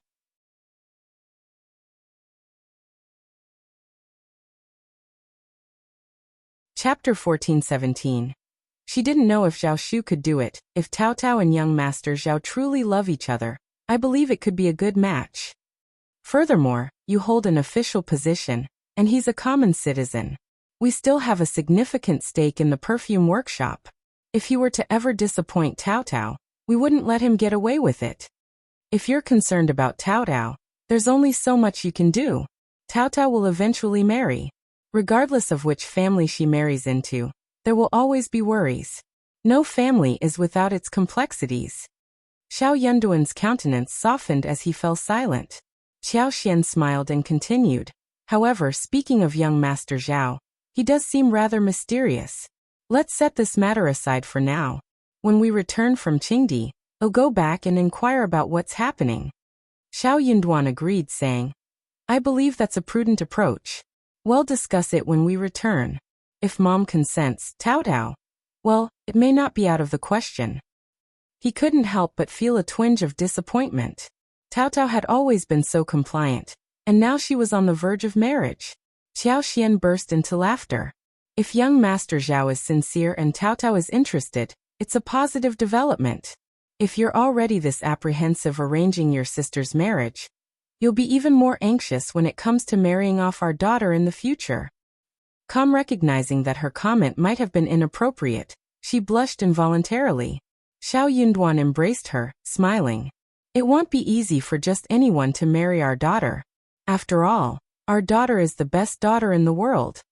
Qiao Xian's face grew even redder as she retorted. Enough. Xiao Yunduan whispered in her ear. If you don't want to discuss it, we won't. Our focus should be on our daughter. You. Xiao Yunduan chuckled and carried her back to their room. Some matters could be set aside. The following day, Zhao Shu didn't dare to visit the restaurant, but Aunt Qing came to deliver more gifts. The roast suckling pig had been marinated, and the lamb had been expertly prepared and cleaned. She mentioned that she intended to provide additional food for Lord Xiao and Madame Xiao. To both families, this offering wasn't considered extravagant. Rather, it served as a token of their gratitude. Qiao Xian graciously accepted the gifts and reciprocated with 2 portions of venison that the Prince of Qingdi had sent her 2 days earlier. She addressed Aunt Qing with sincerity. Aunt Qing, please refrain from sending more in the future. There's an abundance of provisions, and my husband and I won't be able to consume them all in a short period. You might not be familiar with my husband, but in my opinion, young Master Zhao should simply focus on what's necessary and set aside any additional concerns. We can discuss other matters once my husband returns from Qingdi. Aunt Qing agreed. Very well. I shall follow your instructions. I won't come tomorrow. However, if you don't mind, Madame Xiao, may I ask something? Madame Xiao, it's crucial for our young master to be genuinely sincere about Miss Xiao. If he's fortunate enough to wed Miss Xiao, he must treat her with utmost care in the future. Qiao Xian turned to Aunt Qing and smiled. Our family holds a deep affection for Tao Tao, and we desire nothing more than her happiness. While I recognize that young Master Zhao is a truly admirable person, it's essential that Tao Tao isn't subjected to any undue hardship. My husband has always aimed to find Tao Tao a man who wholeheartedly loves her and remains unwavering in his commitment, with no intentions of taking additional concubines. Aunt Qing pondered for a moment and respectfully nodded to Qiao Xian. Thank you, Madame Xiao. I'll convey this message to our young master. Qiao Xian acknowledged her response. Aunt Qing, however, was uncertain whether her young master would consent to such terms. Observing her reaction, Qiao Xian couldn't help but inwardly sigh. She was uncertain whether Zhao Shu could adhere to these conditions or not.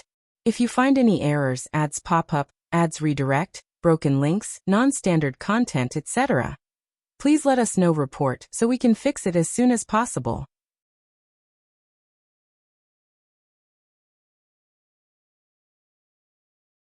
Chapter 14:18.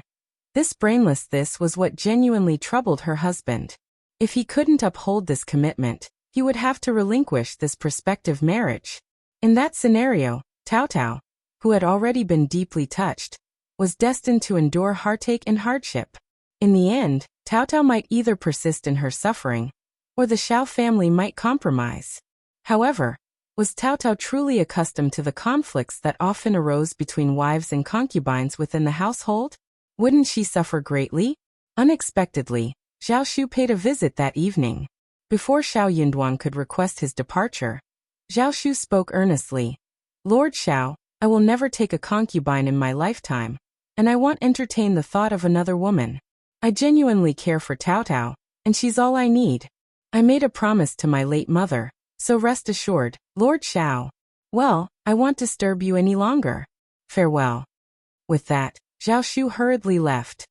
Calm Xiao Yunduan was left dumbfounded, unable to make sense of the situation.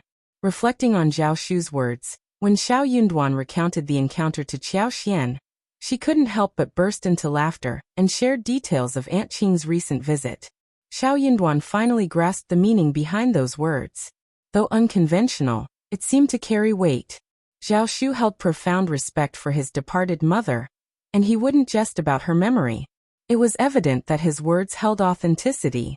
The Zhao family's tumultuous history, largely influenced by Ms. Qin and her son, contributed to this complex situation. It made sense that Zhao Shu wanted to ensure history didn't repeat itself.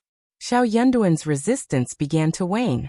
As for Shouting Village, at the time, Zhao Shu's arrival had garnered significant attention. The primary reason for this was his down-to-earth demeanor. He was a young and handsome man with a warm and passionate personality. He enjoyed exploring every corner of the village, engaging in friendly conversations with the land officer and other locals. His generosity also won people over. Despite his short stay in the village, he quickly became a beloved figure. His friendly disposition and open-handedness endeared him to everyone. After a while, Zhao Shu developed feelings for Tao Tao and approached Ms. Fong and eldest uncle about it, but eldest uncle wasn't enthusiastic. Eldest uncle was well aware of their family's modest background and felt they weren't suited for such an affluent household.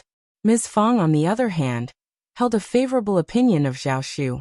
She saw him as a genuinely kind-hearted person without any ulterior motives. He lacked the guidance of a doting father and had lost his mother, which made him quite endearing to her. However, she was concerned that she might not be thinking it through thoroughly, so she deferred to Xiao Yunduan and Qiao Xian to make the final decision. Thus, Zhao Shu remained in limbo. Tao Tao had developed a fondness for him as well. While her parents hadn't directly mentioned it to her, she was perceptive and sensed their inclination. Upon seeing Zhao Shu again, she couldn't help but feel a touch of shyness. Nevertheless, her life experiences had taught her to push through her shyness and do what was necessary. Even though she and Zhao Shu were often in each other's company, they maintained a silent understanding, communicating politely with occasional meaningful glances. Zhao Shu's considerate nature added a unique sweetness to their interactions. Moreover, since Zhao Shu was residing in the first section of the family, which was quite extensive, as a friend of Xiao Yunduan, he made sure not to cause any disturbances unless circumstances necessitated it. However, while the first section of the family aimed to uphold their reputation, not everyone in the vicinity shared the same sense of decorum. Xiao Xiaoji from the third section was also approaching the age when discussions of marriage were expected. However, Ms. Ma had taken a lesson from the ordeal that befell the second section of the family. She was waiting for her son to reach maturity next year, possibly achieving the status of an advanced scholar or something similar. It was only then that she planned to arrange Xiao Xiaota's marriage. The prospect seemed to offer the freedom of choice. Yet upon encountering Zhao Shu, both Ms. Ma and third uncle couldn't help but feel a sense of intrigue. If you find any errors, ads pop up, ads redirect, broken links, non-standard content, etc., please let us know. Report so we can fix it as soon as possible.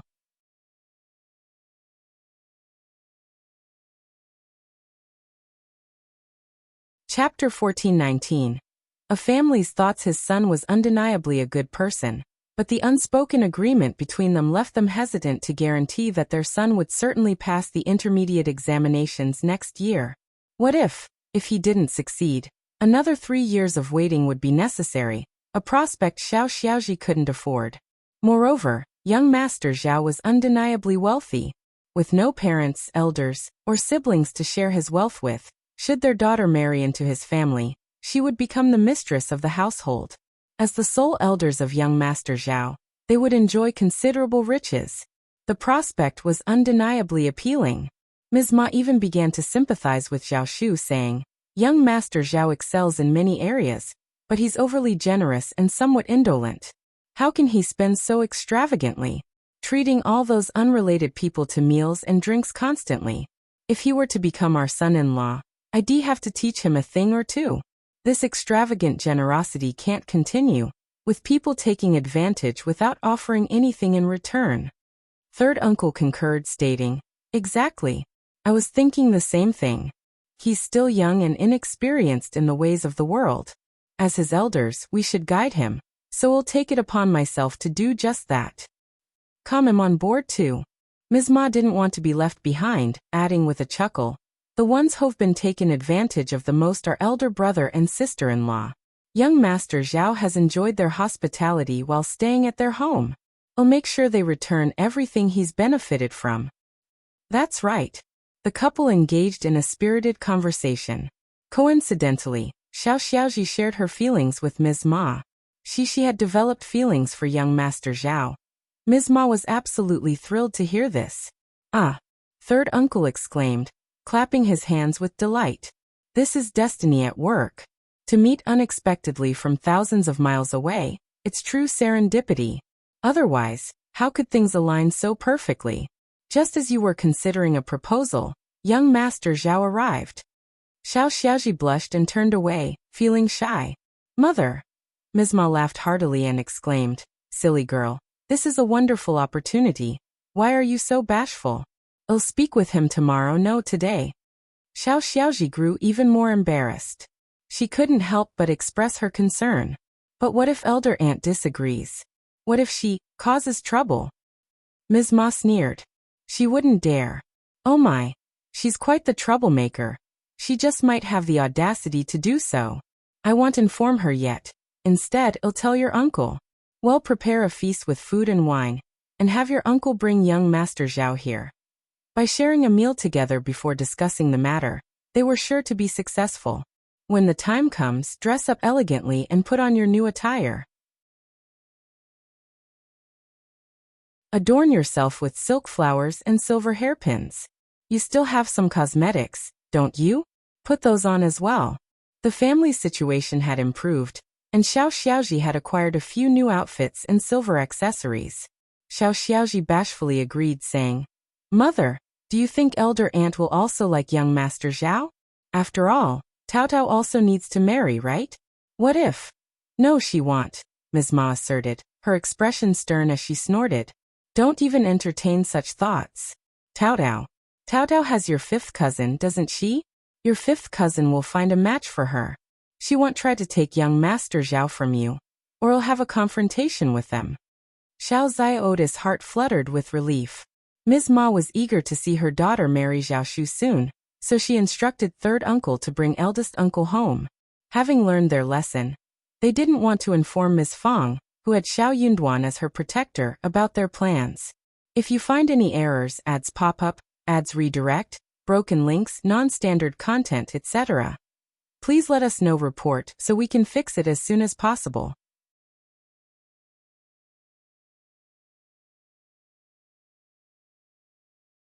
Chapter 1420. Unwilling to go. Even if he were to provide assistance, achieving the desired results would still elude her. Their dissatisfaction extended to eldest uncle as well, of course. They could only fault him for his superficial displays of kindness, masquerading as a caring brother and family member. These titles were nothing but empty words. If he truly desired it, he believed he could exert influence over Ms. Fang's younger associates. After all, he was the family's patriarch. By threatening them with dire consequences, Ms. Fang, Xiao Dalong, and the others would not dare to defy him. However, he had never resorted to such tactics before. He merely requested their gratitude and expected them to respond in kind. Such a beautiful gesture seemed elusive. Calm nevertheless at this moment, if he was willing to perform these superficial tasks, it would suffice. Third uncle and Mrs. Ma had originally intended to inform eldest uncle of their interest in Zhao Shu, hoping that eldest uncle would advocate for him in the third section. But upon reaching eldest uncle, third uncle had a change of heart. What if eldest brother declined to assist? They might as well keep silent and invite young Master Zhao to their home instead. Third uncle wished to entertain young Master Zhao, but eldest uncle did not view it as a significant matter.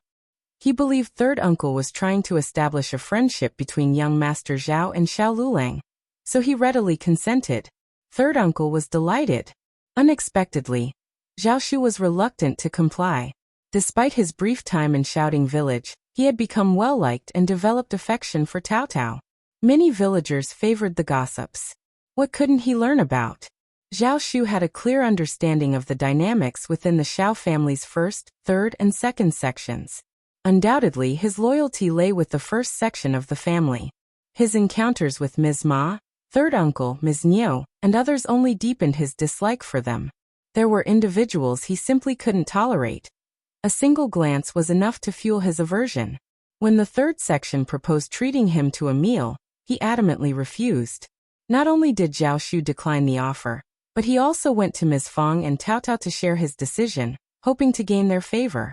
Tao Tao found it amusing, while Ms. Fang was delighted and praised him. A prospective son-in-law with such an unspoken mutual understanding was truly on their side. Mount Morality Immortal stood majestic and grand.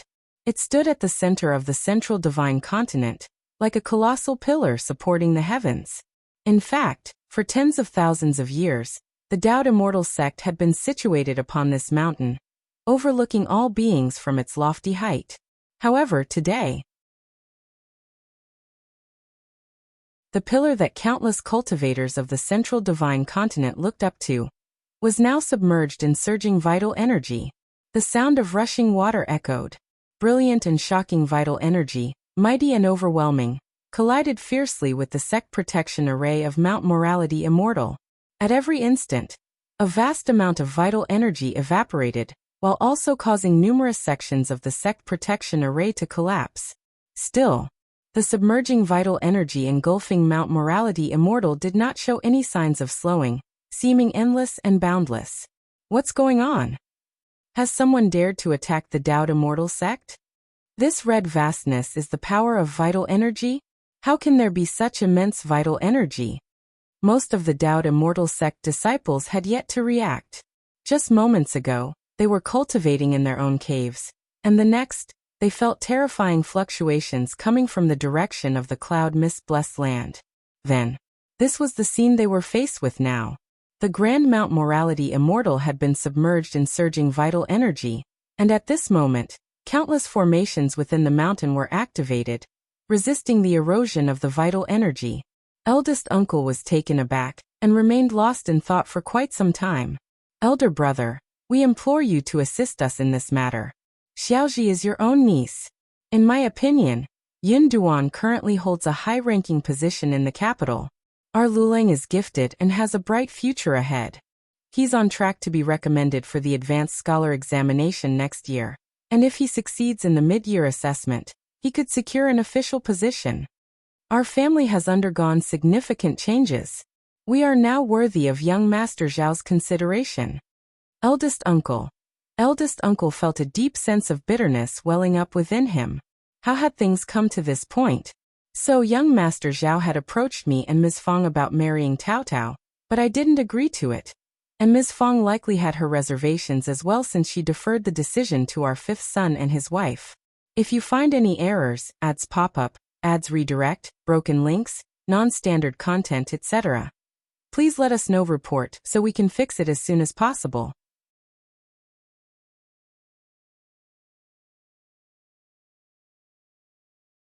Chapter 1421. Dream on. He had initially contemplated finding a reason to send young Master Zhao away, but Ms. Fang interjected, explaining that he was a friend of their fifth son, and she had reservations about the marriage. Since there were no disputes or unpleasant incidents, he chose to let him stay. In any case, their fifth son was present, and he wouldn't risk anything that might harm his interests. After pondering it further, he concurred with the decision, opting not to insist on driving him away. However, he resolved to keep a vigilant eye on young Master Zhao, both in the open and behind the scenes, concerned that he might engage in something with Tao Tao. Unexpectedly, third brother and his wife actually took a liking to young Master Zhao as a potential son-in-law. What could he possibly say to this? Third uncle grew irritated with him. Elder brother, you're not going to help with such a minor matter? I'm not asking for much. I just want you to extend an invitation to him at my home. I'll handle the rest. Xiaoji is such a fine young lady, and is destined to be the spouse of an official. She's already in that position. Besides, he comes from a prosperous family. Why would he dislike us? Third brother. Eldest uncle sighed. The Zhao family is quite distant, and you're willing to go that far? Why hesitate? As long as there's money. No, as long as the individual is suitable, why not? Besides, we don't have much to do here. Isn't it good to explore Jiangnan and broaden our horizons? Calm eldest uncle. He had hoped that third brother would back down, but it was apparent that he was deluding himself. Third brother, you see, young Master Zhao has a very refined taste. I'm concerned he might not be interested in marrying someone from our rural area. Nevertheless, Xiaoji is not just from an ordinary family. She's an official spouse. Elder brother, please help, regardless of your concerns. Indeed. Ms. Ma chimed in, unable to hold back. You're not young Master Zhao. How can you be certain he's unwilling? Humph. Could it be that elder brother has taken a liking to him as a son-in-law? What nonsense are you saying? That's not the case. Then please help us. Very well. Elder brother, remember that. The persistent couple made it impossible for eldest uncle to escape. Annoyed, he reluctantly agreed. Zhao Shu couldn't fathom his uncle's behavior. Why was he insisting on making him dine in the third section? Being Tao Tao's biological father, he felt compelled to seek his aunt's advice. Ms. Fang expressed her exasperation, sneering. Those two were never trustworthy to begin with. What are they up to now? If they are genuinely sincere, let them go ahead. I don't believe they can achieve anything in my presence. Zhao Shu chuckled. Since you put it that way, I'll go and see. Auntie, don't let this bother you. It's not worth it. Ms. Fang smiled. Well, I'm just giving them a hard time and letting you laugh at me. No, it's their fault entirely. You're not to blame, Auntie. Haha, you're quite the smooth talker. Hee, it's the truth. Everyone appreciates honesty. Ha ha ha ha. Thus, Zhao Shu brought along the servant boy Tong's Hun. The couple from the third section of the family couldn't contain their joy, their smiles reaching from ear to ear. They welcomed him eagerly, as though Zhao Shu had already become their son-in-law. Xiao Lulang was absent. He preferred spending his time reading in the library. Qiao Xian had created a modern-looking library, complete with bookshelves, tables, chairs, and all the necessary amenities. If you find any errors, ads pop up, ads redirect, broken links, non-standard content, etc., please let us know. Report so we can fix it as soon as possible.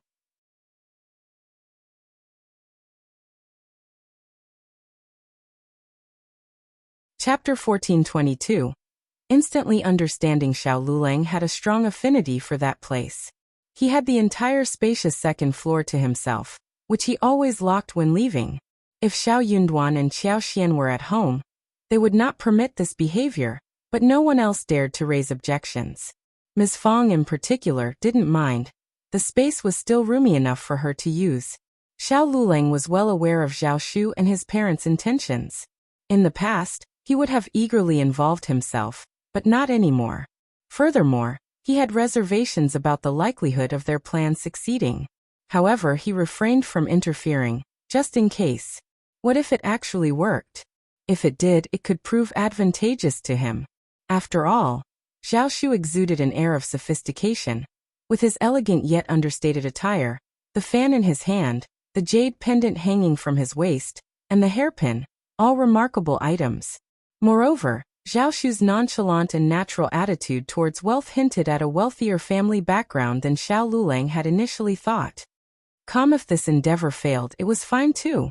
Hence, he pretended to be oblivious to the situation, spending most of his days in the academy's intermediate library.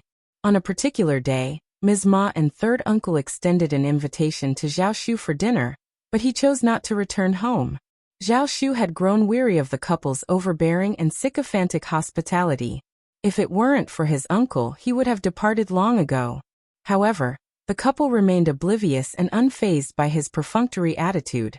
They continued to chatter and laugh, lavishing him with exaggerated praise, repeating the same few words ad nauseum. Ms. Ma then went to prepare the meal and asked Xiao Xiaoji to assist. Upon seeing Xiao Zioda's attire, Zhao Shu struggled to contain his laughter. He quickly covered his mouth and coughed to suppress his amusement. The clothing was fashioned from high-quality hang silk, most likely procured from the first section of the family. It bore a regal purple hue and was intricately embroidered with delicate orchids, exuding an aura of elegance and beauty. However, the tailoring left much to be desired, resulting in the clothes appearing rather unattractive. Moreover, the wearer, a village girl with the demeanor of a country girl, lacked any semblance of grace, talent, or refinement. Donning such attire only accentuated her awkwardness and peculiarity. To compound matters, her unevenly applied makeup, the disparity between her facial and neck skin tones, her pair of rough, weathered hands, a timid countenance, and the flamboyant silk and silver hairpin adorning her head, all combined to create a comical spectacle, no matter how you looked at it. Regrettably, she seemed blissfully oblivious to it all. Her slightly smug and bashful expression was enough to sour one's appetite. Upon laying eyes on Zhao Shu, third uncle and Mrs. Ma struggled to contain their laughter. Their amusement was uncontrollable. They exchanged glances, both overjoyed. Young Master Zhao was smiling at Xiaoji. Did this not imply that young Master Zhao was fond of their daughter? Oh, what wonderful news! Mrs. Ma took Xiao Xiaoji by the arm and exclaimed, all right, I have to get back to my duties. You can sit here. It's a rare occasion to have young Master Zhao here, so you young folks can have a good chat. Young Master Zhao, this is my daughter Xiaoji. She's renowned throughout the land as an exceptional young woman, unrivaled in virtue and ability. Enough, off you go and cook. Don't let young Master Zhao go hungry. Third uncle interjected. Zhao Shu was taken aback.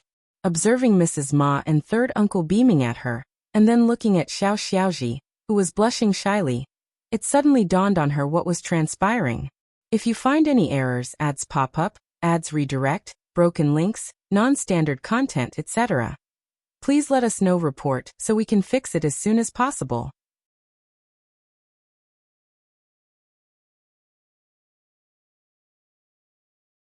Chapter 1423. Slipped away. Zhao Shu seethed with anger. What was the third section of the family thinking? How could they consider such a timid girl worthy of him? He wasn't one to place much importance on family background, but he was certainly out of reach for a family like this. How could he stomach this? He stood up and forced a smile. I won't partake in this meal. I suddenly recalled that Auntie Fong prepared dumplings filled with shrimp and mushrooms this afternoon. I'll return home and have those dumplings. This meal wasn't particularly enticing, and it wasn't worth any potential complications. Hey, third uncle attempted to halt him, grinning. You're already here. Tong's Hun pushed aside third uncle's hand. Just say what you want to say, don't touch him. My young master doesn't appreciate being manhandled. Calm. Third uncle shot an annoyed look at Tong's Hun, pondering that his servant was indeed audacious. Just wait. Once your young master becomes my son-in-law, I'll teach you a lesson. Reluctantly, third uncle withdrew his hand and maintained a fawning smile toward Zhao Shu. Young master Zhao, it's just a meal. We've prepared a variety of dishes, including chicken and fish. Young master Zhao, please have a taste. No need. Zhao Shu smiled and insisted on departing. Third uncle grew anxious. Sigh. By the way, Zhao Shu suddenly paused and smiled at third uncle. My uncle has arranged a fiancé for me, and am dedicated to him. I'll be leaving in a few days, so I'll bid you farewell now, third uncle. Third uncle was taken aback. But, goodbye. Zhao Shu didn't give third uncle an opportunity to speak and swiftly made his escape. Third uncle contemplated chasing after him, but Tong's Hun restrained him, offering a sly smile. Master third uncle, stay put and don't trip. With those words, he let go and confidently walked away. Xiao Xiaoji was deeply shaken. She covered her face and hurried back to her room. Third uncle was left stupefied. He cast a glare at eldest uncle. Elder brother, why aren't you speaking up for us? Eldest uncle opened his mouth and let out a sigh. Let's just forget about it. What's the big deal? She already has a fiancé. Even he was irritated. Zhao already had a fiancé, yet he had told third uncle and Miss Fong that he wanted to marry Tao Tao, and he was asking for their permission. Third uncle grew frustrated and impatiently pushed eldest uncle out the door. Just go. Sigh. Eldest uncle sighed as he stood in front of the closed doors. He then rushed home in anger. He intended to settle the score with that wretched Zhao Shu. To his astonishment, upon entering the courtyard, he found Zhao Shu and Ms. Fong seated under the large sweet osmanthus tree, engrossed in conversation that had Ms. Fong bursting into laughter. Eldest uncle grew even more incensed. Young Master Zhao. You, uncle. Oh, you've returned. Ms. Fong sneered as she stood up and fixed him with an icy glare. Is the meal from the third branch to your liking? How could you stomach it? Eldest uncle was so infuriated that he pointed at Zhao Shu. What about him? Ms. Fong retorted sharply. You have a poor memory. Haven't you already been deceived by the third branch? Do you just believe everything they tell you? Young Master Zhao nearly got into serious trouble because of your actions. Thankfully, he was clever enough to make his escape. Zhao Shu offered a modest smile and respectfully clasped his hands before Ms. Fong. I'm truly grateful, Aunt. Ms. Fong waved her hand dismissively. No. You're an astute young man. If you find any errors, ads pop up, ads redirect, broken links, non-standard content, etc., please let us know. Report so we can fix it as soon as possible.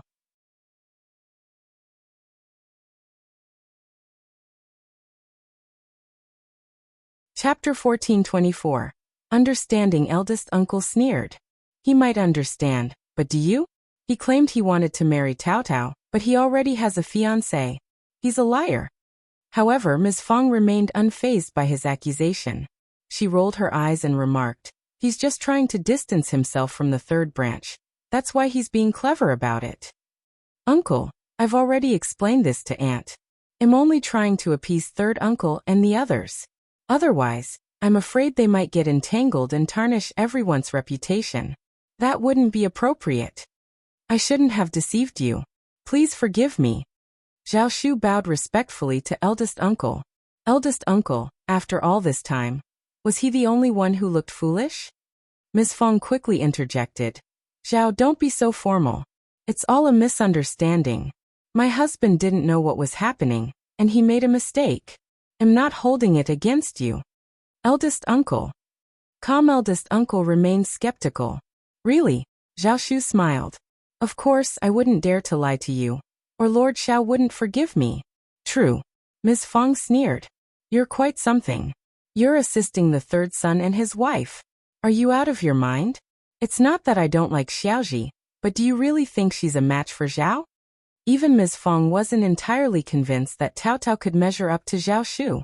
Tao Tao was considerably more capable than Xiaoji. Eldest uncle admitted with guilt. My third brother and his wife kept insisting that I should give it a try, since Zhao Shu's arrival. It wasn't the first time eldest uncle had been observed engaging in foolish acts. Zhao Shu had grown accustomed to it, and didn't hold it against him. Instead, he quickly spoke up to defend his uncle. Auntie, it's all because the third branch is causing so much trouble. Ms. Feng agreed, saying, You're absolutely right. Eldest uncle. They were his own brother and daughter-in-law. Ms. Feng praised Zhao Shu once more. You're so astute. Zhao Shu replied. Haha, Auntie, you're too generous. Eldest uncle felt even more embarrassed. He sighed and couldn't resist asking Zhao Shu. How did you figure it out, with them? Zhao Shu pursed his lips and adopted a disdainful expression. Without hesitation, he responded. I've encountered such situations many times. It's not so simple to outsmart me. How can parents continuously praise their daughter to a stranger, and even insist on her accompanying a guest? Her intentions were all too obvious. If there wasn't an issue, it would be considered a miracle. Eldest uncle nearly clutched his chest, overwhelmed with embarrassment. Conversely, Ms. Feng was thoroughly delighted. She sneered. They can try whatever they want. Eldest uncle couldn't help but interject. Enough. Feeling embarrassed, are we? Ms. Feng sneered. Then you should watch your own actions. Do you think they aren't feeling embarrassed? Eldest uncle didn't appreciate her words. Fine, he responded and walked away. Ms. Feng muttered. What an old fool. Eldest uncle believed the matter had come to a close. To his surprise, Xiaoji had a limited understanding of the world. She genuinely believed herself to be the future wife of an official, and had taken a liking to Zhao Shu. She wept miserably at home. Ms. Ma was so irate that she berated eldest uncle incessantly. It seemed as though eldest uncle bore the blame for this setback. However, she wasn't willing to abandon the matter. She prodded third uncle, and the two of them approached eldest uncle once more. Ms. Ma then conveyed to him that she had developed an interest in Zhao Shu.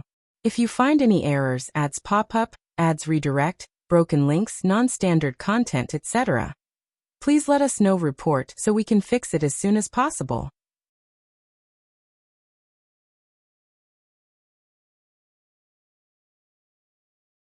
Chapter 1425. Disappointment. They implored eldest uncle to compel Zhao Shu into marrying Xiaoji. Concerning the arranged marriage within his clan, they suggested canceling it, or having Xiaoji marry ahead of time, while the other girl could serve as his concubine. The gatekeeper's words that were meant to pick on her were all swallowed back. Qiao Xian showed the identity, and despite her ordinary-looking dress, she was still Officer Qiao's daughter, whom the gatekeeper should not mock without reason. Also, second miss seemed like someone who could not be irritated easily. What if she caught her fault and vented anger on her? Even her own miss would not defend her at that time. Therefore, the gatekeeper made up her mind and let Qiao Xian in. She pointed in a direction and showed a passionate smile. You are second miss, right? Elder Miss Qiao and third miss as well as my miss are all at the pavilion by the lake. Wisteria flowers are blooming. Please have a look and enjoy second Mississippi. Come, what a trick. Qiao Xian immediately understood that there was something tricky in her words. She would not go there now that she had realized that something was wrong. Only stupid people would follow the direction. Qiao Xian said to the gatekeeper. I don't know the road, can you please take me there? But second miss, Qiao Xian showed a strange smile. No.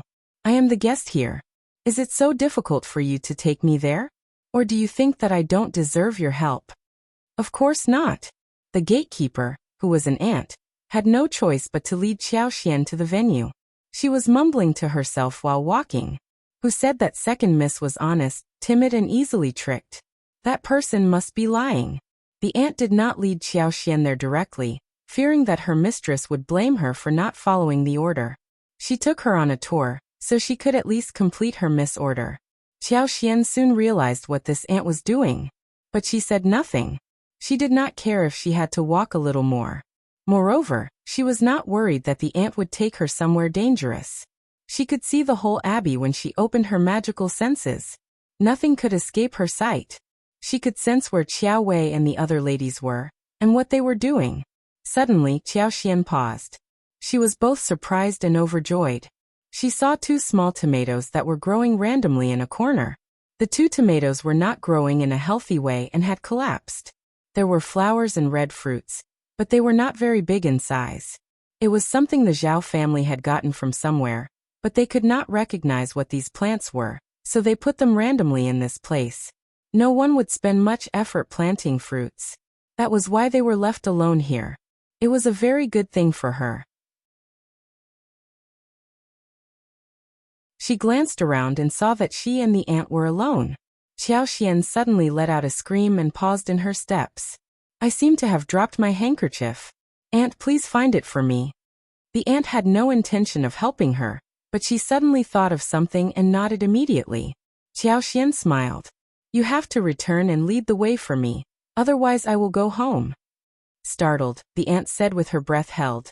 Second miss, don't worry, I definitely will return soon.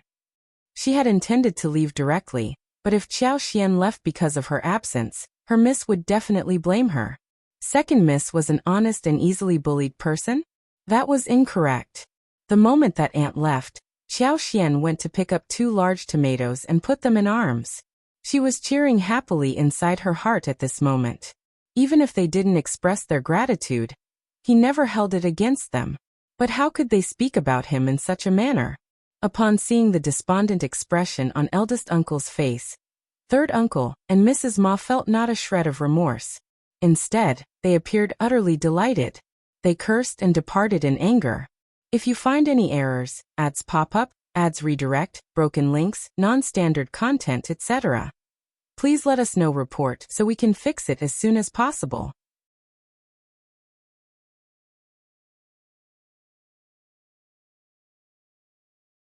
Chapter 1426. Parental family. Eldest uncle remained stunned for a while before he heaved a sigh and slowly made his way back home. He opted not to divulge the matter to Ms. Fong. The more third uncle and Mrs. Ma ruminated on the situation, the more infuriated they became. Unexpectedly, Xiao Xiaoji had fallen for Zhao Shu and was resolute about marrying him. I'm even willing to be a concubine. Can I become one, please? Ms. Ma was so exasperated that she blurted out. What nonsense are you spouting? Is being a concubine something desirable? Are you out of your mind to willingly embrace an inferior status? Xiao Xiaoji teary-eyed responded. Why not? We can become concubines. Young Master Zhao and his family are good people. They will surely treat me well. Furthermore, my cousin is a high-ranking official in the capital, and my brother has now become a cultivated talent, soon to be a recommended man, and an advanced scholar. He'll also secure an official position. Even if I become a concubine, everyone in the Zhao family, including young Master Zhao, his wife, or anyone else, will treat me well. In addition, if I marry into another family, would it be any better than following young Master Zhao? Xiao Xiaoji had observed the first branch of the family's increasing prosperity over the past 2 years. While her family hadn't benefited directly, she had witnessed it to some extent. She had also indirectly benefited from the first branch of the family. For instance, she received a few pieces of quality fabric for tailoring clothes each year. She received a few pieces of silver jewelry, silk flowers, threads, needles, as well as delectable pastries, preserves, and various foods. While it wasn't a lot, she had tasted and seen them. Moreover, she watched Cao Cao grow more capable as time went on. Her eyes appeared to shine, and she exuded a newfound confidence. This transformation was beyond what a village girl could achieve, leaving Xiao Xiaoji feeling envious and resentful.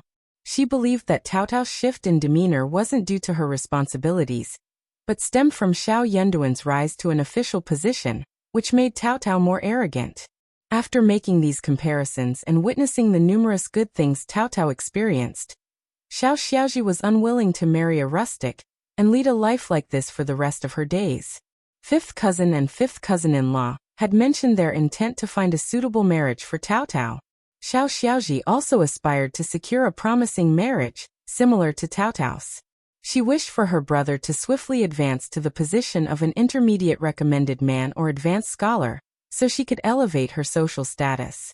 Alternatively, Cao Cao could expedite her own marriage. Once Cao Cao wed, Xiao Xiaoji would be the sole unmarried girl in the Xiao family. Her parents would inform her uncle that her fifth cousin should not neglect her. Unexpectedly, Zhao Shu arrived and instantly captured her heart. Furthermore, as young Master Zhao was a friend of fifth cousin and a businessman, what was the harm in marrying him? With her family's support, she had no reason to fear. Xiao Xiaoji, teary-eyed, expressed her feelings with conviction. Ms. Ma ceased speaking and turned to third uncle for his opinion, asking, "What do you think?" The two of them exchanged glances, and third uncle found himself swayed by Xiao Ziota's words. The couple's hearts raced with excitement once again. Hence, third uncle and Mrs. Ma resolved not to seek eldest uncle's assistance. They reached a mutual agreement and proceeded directly to Zhao Shu. Zhao Shu was taken aback when he noticed Ms. Ma's beaming countenance. His instincts warned him that something was amiss. He contemplated evading them, but Shouting Village was relatively small, and he couldn't simply vanish into thin air. Ms. Ma and third uncle intercepted him. "If you find any errors, ads pop up, ads redirect, broken links, non-standard content, etc., please let us know. Report so we can fix it as soon as possible."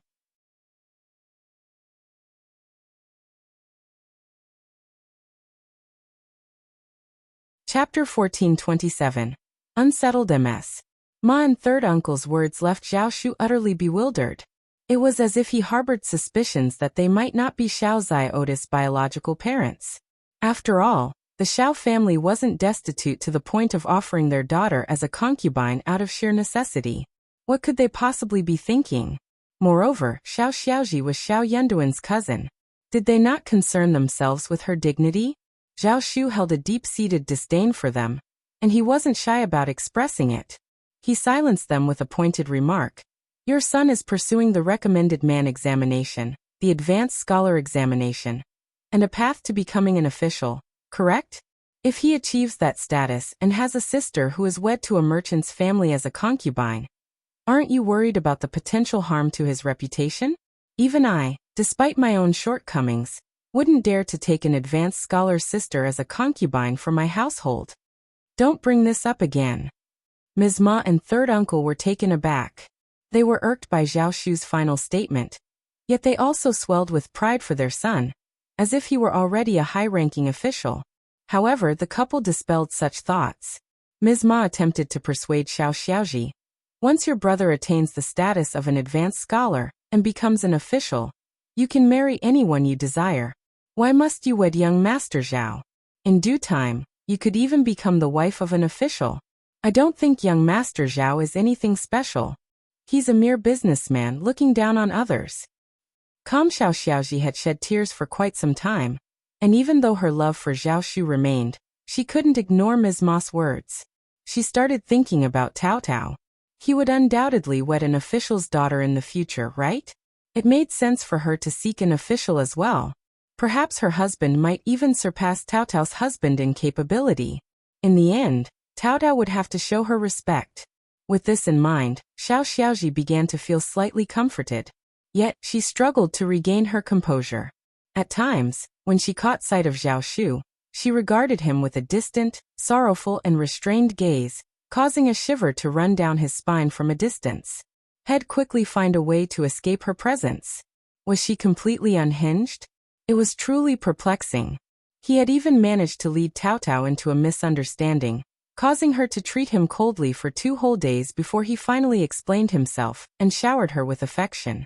Following his departure from Shouting Village, Xiao Xiaoji felt adrift. The thought that she might never see him again in the future left her truly despondent for a couple of days. Tao Tao, too, was beset with worry. She missed him dearly, but she grappled with the uncertainty of what fifth brother and fifth sister-in-law would think. She sensed a strong affinity for young Master Zhao, yet she had to heed her elder siblings. After all, she was rather inexperienced and fully trusted that fifth brother and fifth sister-in-law had made the best decision for her. Oh, how wonderful it would be to have the best of both worlds.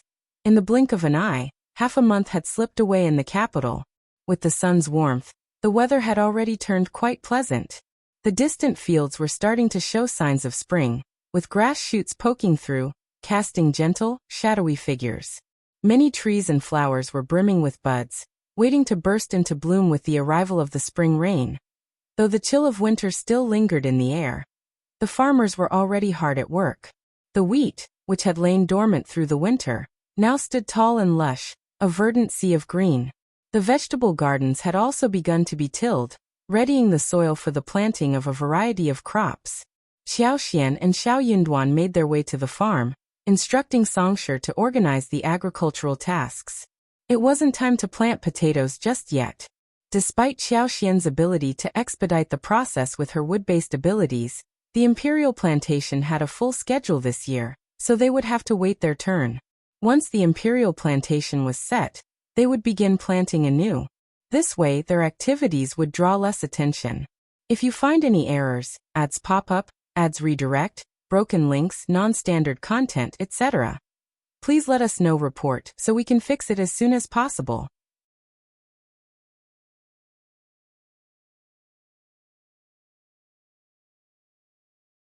Chapter 1428. Indecent position. The timing for planting potatoes, let alone watermelons and cantaloupes, had not yet arrived. Potatoes and watermelons typically went into the ground toward the end of March, while cantaloupes were a bit earlier. Combining them within the same planting period was also an option. The present time was ideal for thorough land excavation and deep plowing. When the watermelons and cantaloupes ripened, Songsher would take charge of selling them. If circumstances turned challenging, he could always turn to Zhao Shu for assistance. Even if Zhao Shu wasn't in the capital, there would be individuals present to manage such matters. Updated by Av. Ko Qiaoxian meticulously conveyed all these instructions to Songsher, who would put them into action as soon as the weather improved. Of all the crops, potatoes held a special importance, and Qiaoxian had emphasized this. Simultaneously, she prepared a batch of potatoes to be given as seeds, along with other varieties, for Princess Shuangfu. As Qiaoxian and Xiao Yunduan returned to the farm, Lu Yan, who had been mingling with the villagers nearby, hurried back and greeted them with a smile. By that time, the two had already inspected the farm, and were in the middle of a discussion with Songsher. Both Qiaoxian and Xiao Yunduan were displeased with Lu Yan's abrupt appearance. Songsher offered a wry smile of helplessness. The old master and madam had merely instructed them to keep an eye on Lu Yan, assuring that she wouldn't remain at the estate for an extended period. How they intended to handle her, he didn't know. Lu Yan wasn't one to easily obey orders. It almost seemed as if madam had deliberately set her on a path to antagonize him. Songsher simply couldn't be bothered with her. Finding her work to do was out of the question. She could roam as she pleased. He simply reminded her. She could visit the nearby manor for socializing, but she must not divulge anything about the master's family. The old master and madam preferred to maintain a low profile, and revealing such information would undoubtedly vex them. Lu Yan attempted to argue with him, asserting, "Of course I know. I've been a part of the Qiao family for so many years. How could I not understand madam's character?" Songsher was left speechless. Updated by Inovg. His reminder had been effective. Lu Yan had initially intended to boast about her old master and madam's influence, her own competence, and her role as madam's trusted aide. Now, she only dared to tout her abilities and steer clear of any sensitive topics. At that moment, Lu Yan entered and greeted them with a smiling bow. "Old master, madam, when did you arrive? I had no idea. Please pardon my oversight, old master and madam. Had I known, I would have been ready to serve you. There's no one else in this manor who can tend to your needs." You must have had a challenging time. In her speech, she even shot a sly glance at Songshi, as if he were up to some mischief. By withholding information about the old master and madam's visit, he seemed bent on tarnishing her reputation in madam's eyes. Qiao Xian frowned, bewildered by how Lu Yan, who had appeared so meek on her previous visit, now spoke so confidently. Did she assume she would be kept around to serve her, and that she was an indispensable figure by her side? Had she forgotten that she had been sent to monitor her by Qiao Wei in the first place, and she had initially intended to do whatever Qiao Wei instructed? Where did she find the audacity to believe she held any significant status? If such an individual remained in her service, it was only a matter of time before trouble arose. Qiao Xian cast a cold, expressionless gaze at her and curtly snapped, "Leave. Who granted you permission to enter in such a manner? If you find any errors, ads pop up, ads redirect, broken links, non-standard content, etc., please let us know. Report so we can fix it as soon as possible."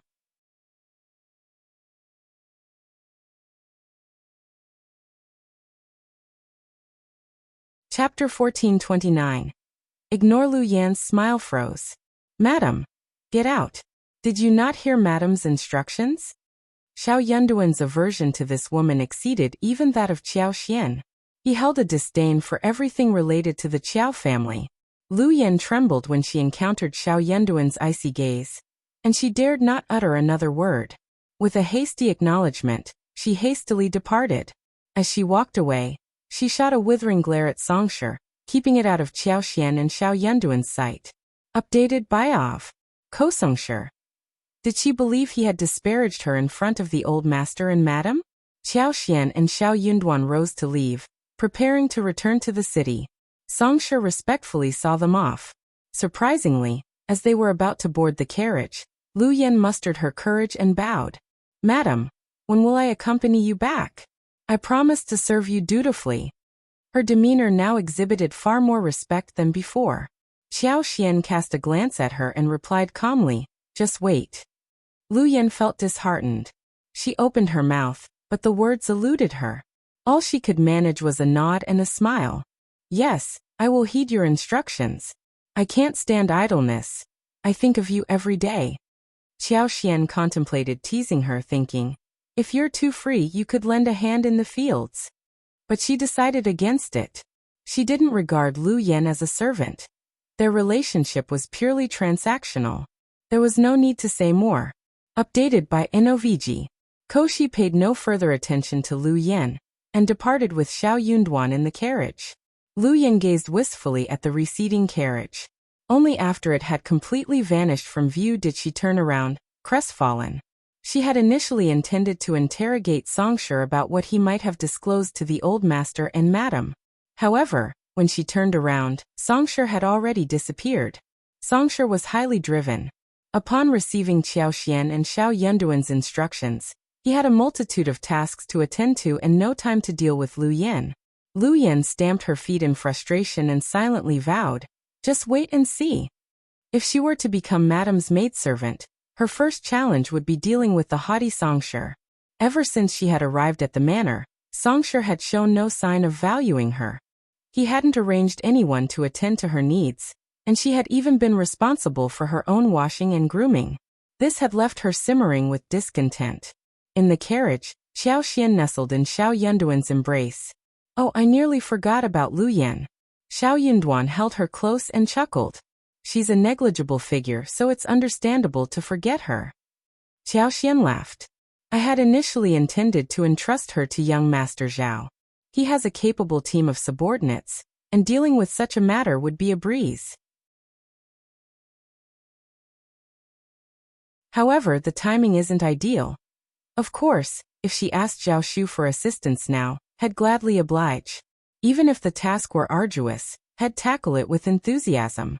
However, Qiao Xian was aware of Zhao Shu's romantic interest in her sister-in-law, and she didn't want to complicate matters or owe him a favor. Xiao Yunduan shared the same sentiment. After some contemplation, Xiao Yunduan suggested, "We should employ a trustworthy intermediary and send her far away. We might need to offer a substantial sum, but I believe the intermediary would readily find a suitable family for her. I've never held a favorable opinion of Lu Yan. We should dispatch her from the capital before we depart." Qiao Xian nodded and smiled. "That's a good plan. If you find any errors, ads pop up, ads redirect, broken links, non-standard content, etc., please let us know. Report so we can fix it as soon as possible."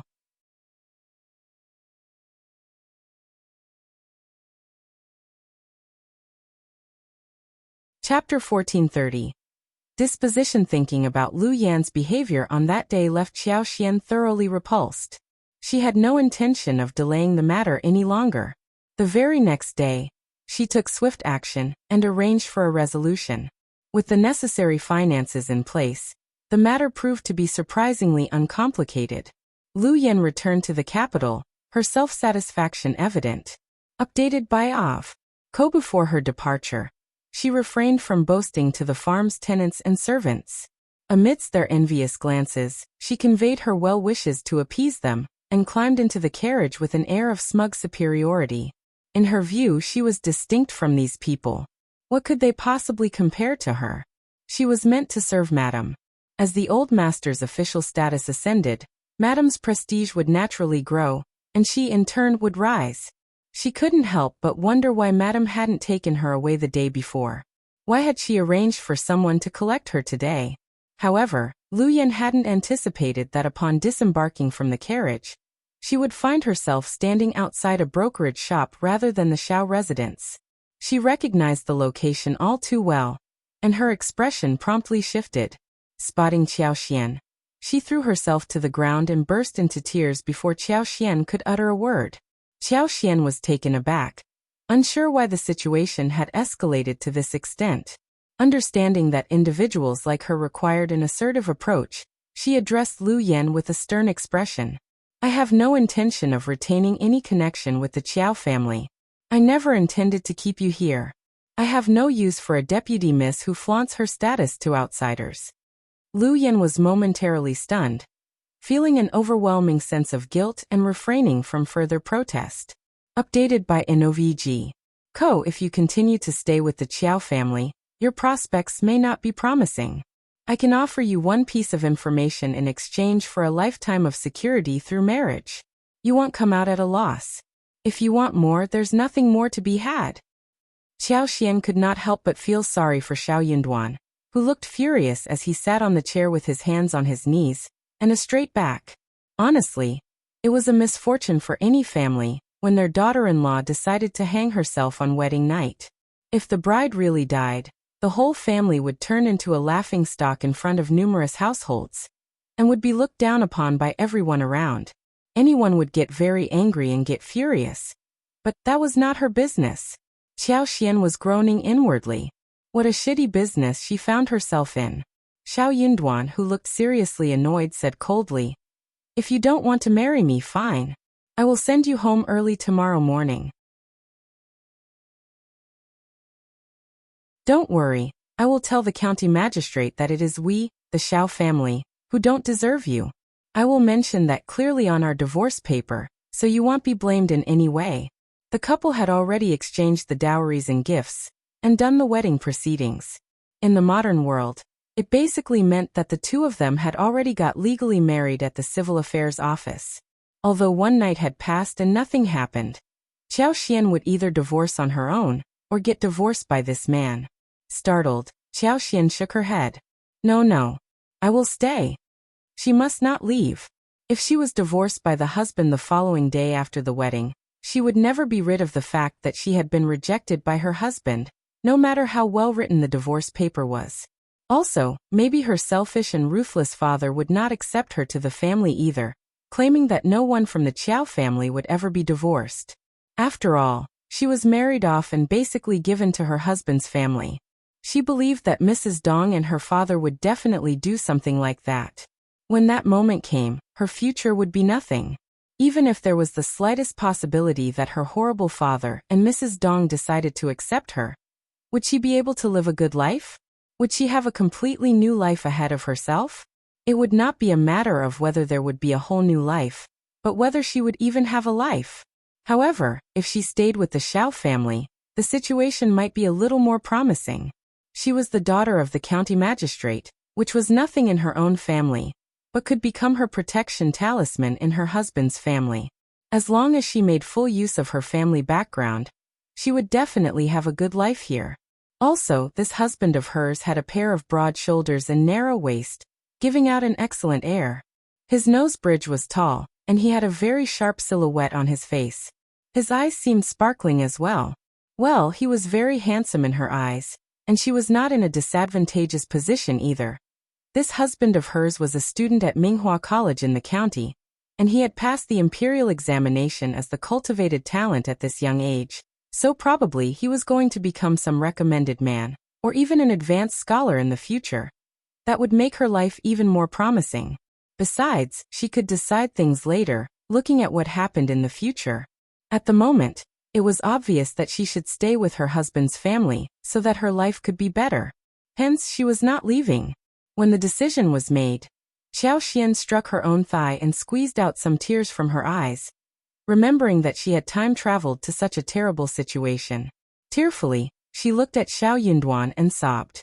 It was my mistake a moment ago to have done such a stupid thing. Now I have realized what is more important for me, so don't worry, I will never do that again. Xiao Yunduan sneered as if the ice in his eyes had been scattered. You are the miss of a noble family, but we are just a poor family in the countryside. I should not deserve you, so I won't blame you for making that mistake. If you don't like this arrangement, you truly don't have to bear it. I will tell Officer Qiao that it was all my fault, and in a couple of years, when you move away with Officer Qiao when he gets transferred to somewhere else, no one will know about our wedding. By that time, you can find your own Mr. Right. That sounds perfect, doesn't it, second miss? Xiao Yunduan had not been very happy about this marital arrangement either, but what else could he possibly do about it all this while? He jumped into the water to save someone, when he saw it happen in front of his eyes. He had not expected the consequences of it at the time. Moreover, he had thought that he could tolerate this second miss of the Qiao family by treating her well. But he had not expected that she would rather kill herself on their wedding day, just because she disliked his family. That irritated Xiao Yunduan completely. Although they had signed a contract before the new year, it was broad and non-binding. Furthermore, Xiao Yunduan held favor with the crown prince, making Jinquan Restaurant hesitant to push the matter too forcefully. If you find any errors, ads pop up, ads redirect, broken links, non-standard content, etc., please let us know. Report so we can fix it as soon as possible. You're tuning in to the Li Mei's Sword of Destiny YouTube channel. We're so grateful for your support, and don't forget to subscribe to join us on this incredible journey through captivating stories. Your generosity through donations truly makes a world of difference, as it's the primary source of revenue that allows me to expand and enhance this channel for you. Thank you from the bottom of my heart for being a part of this adventure.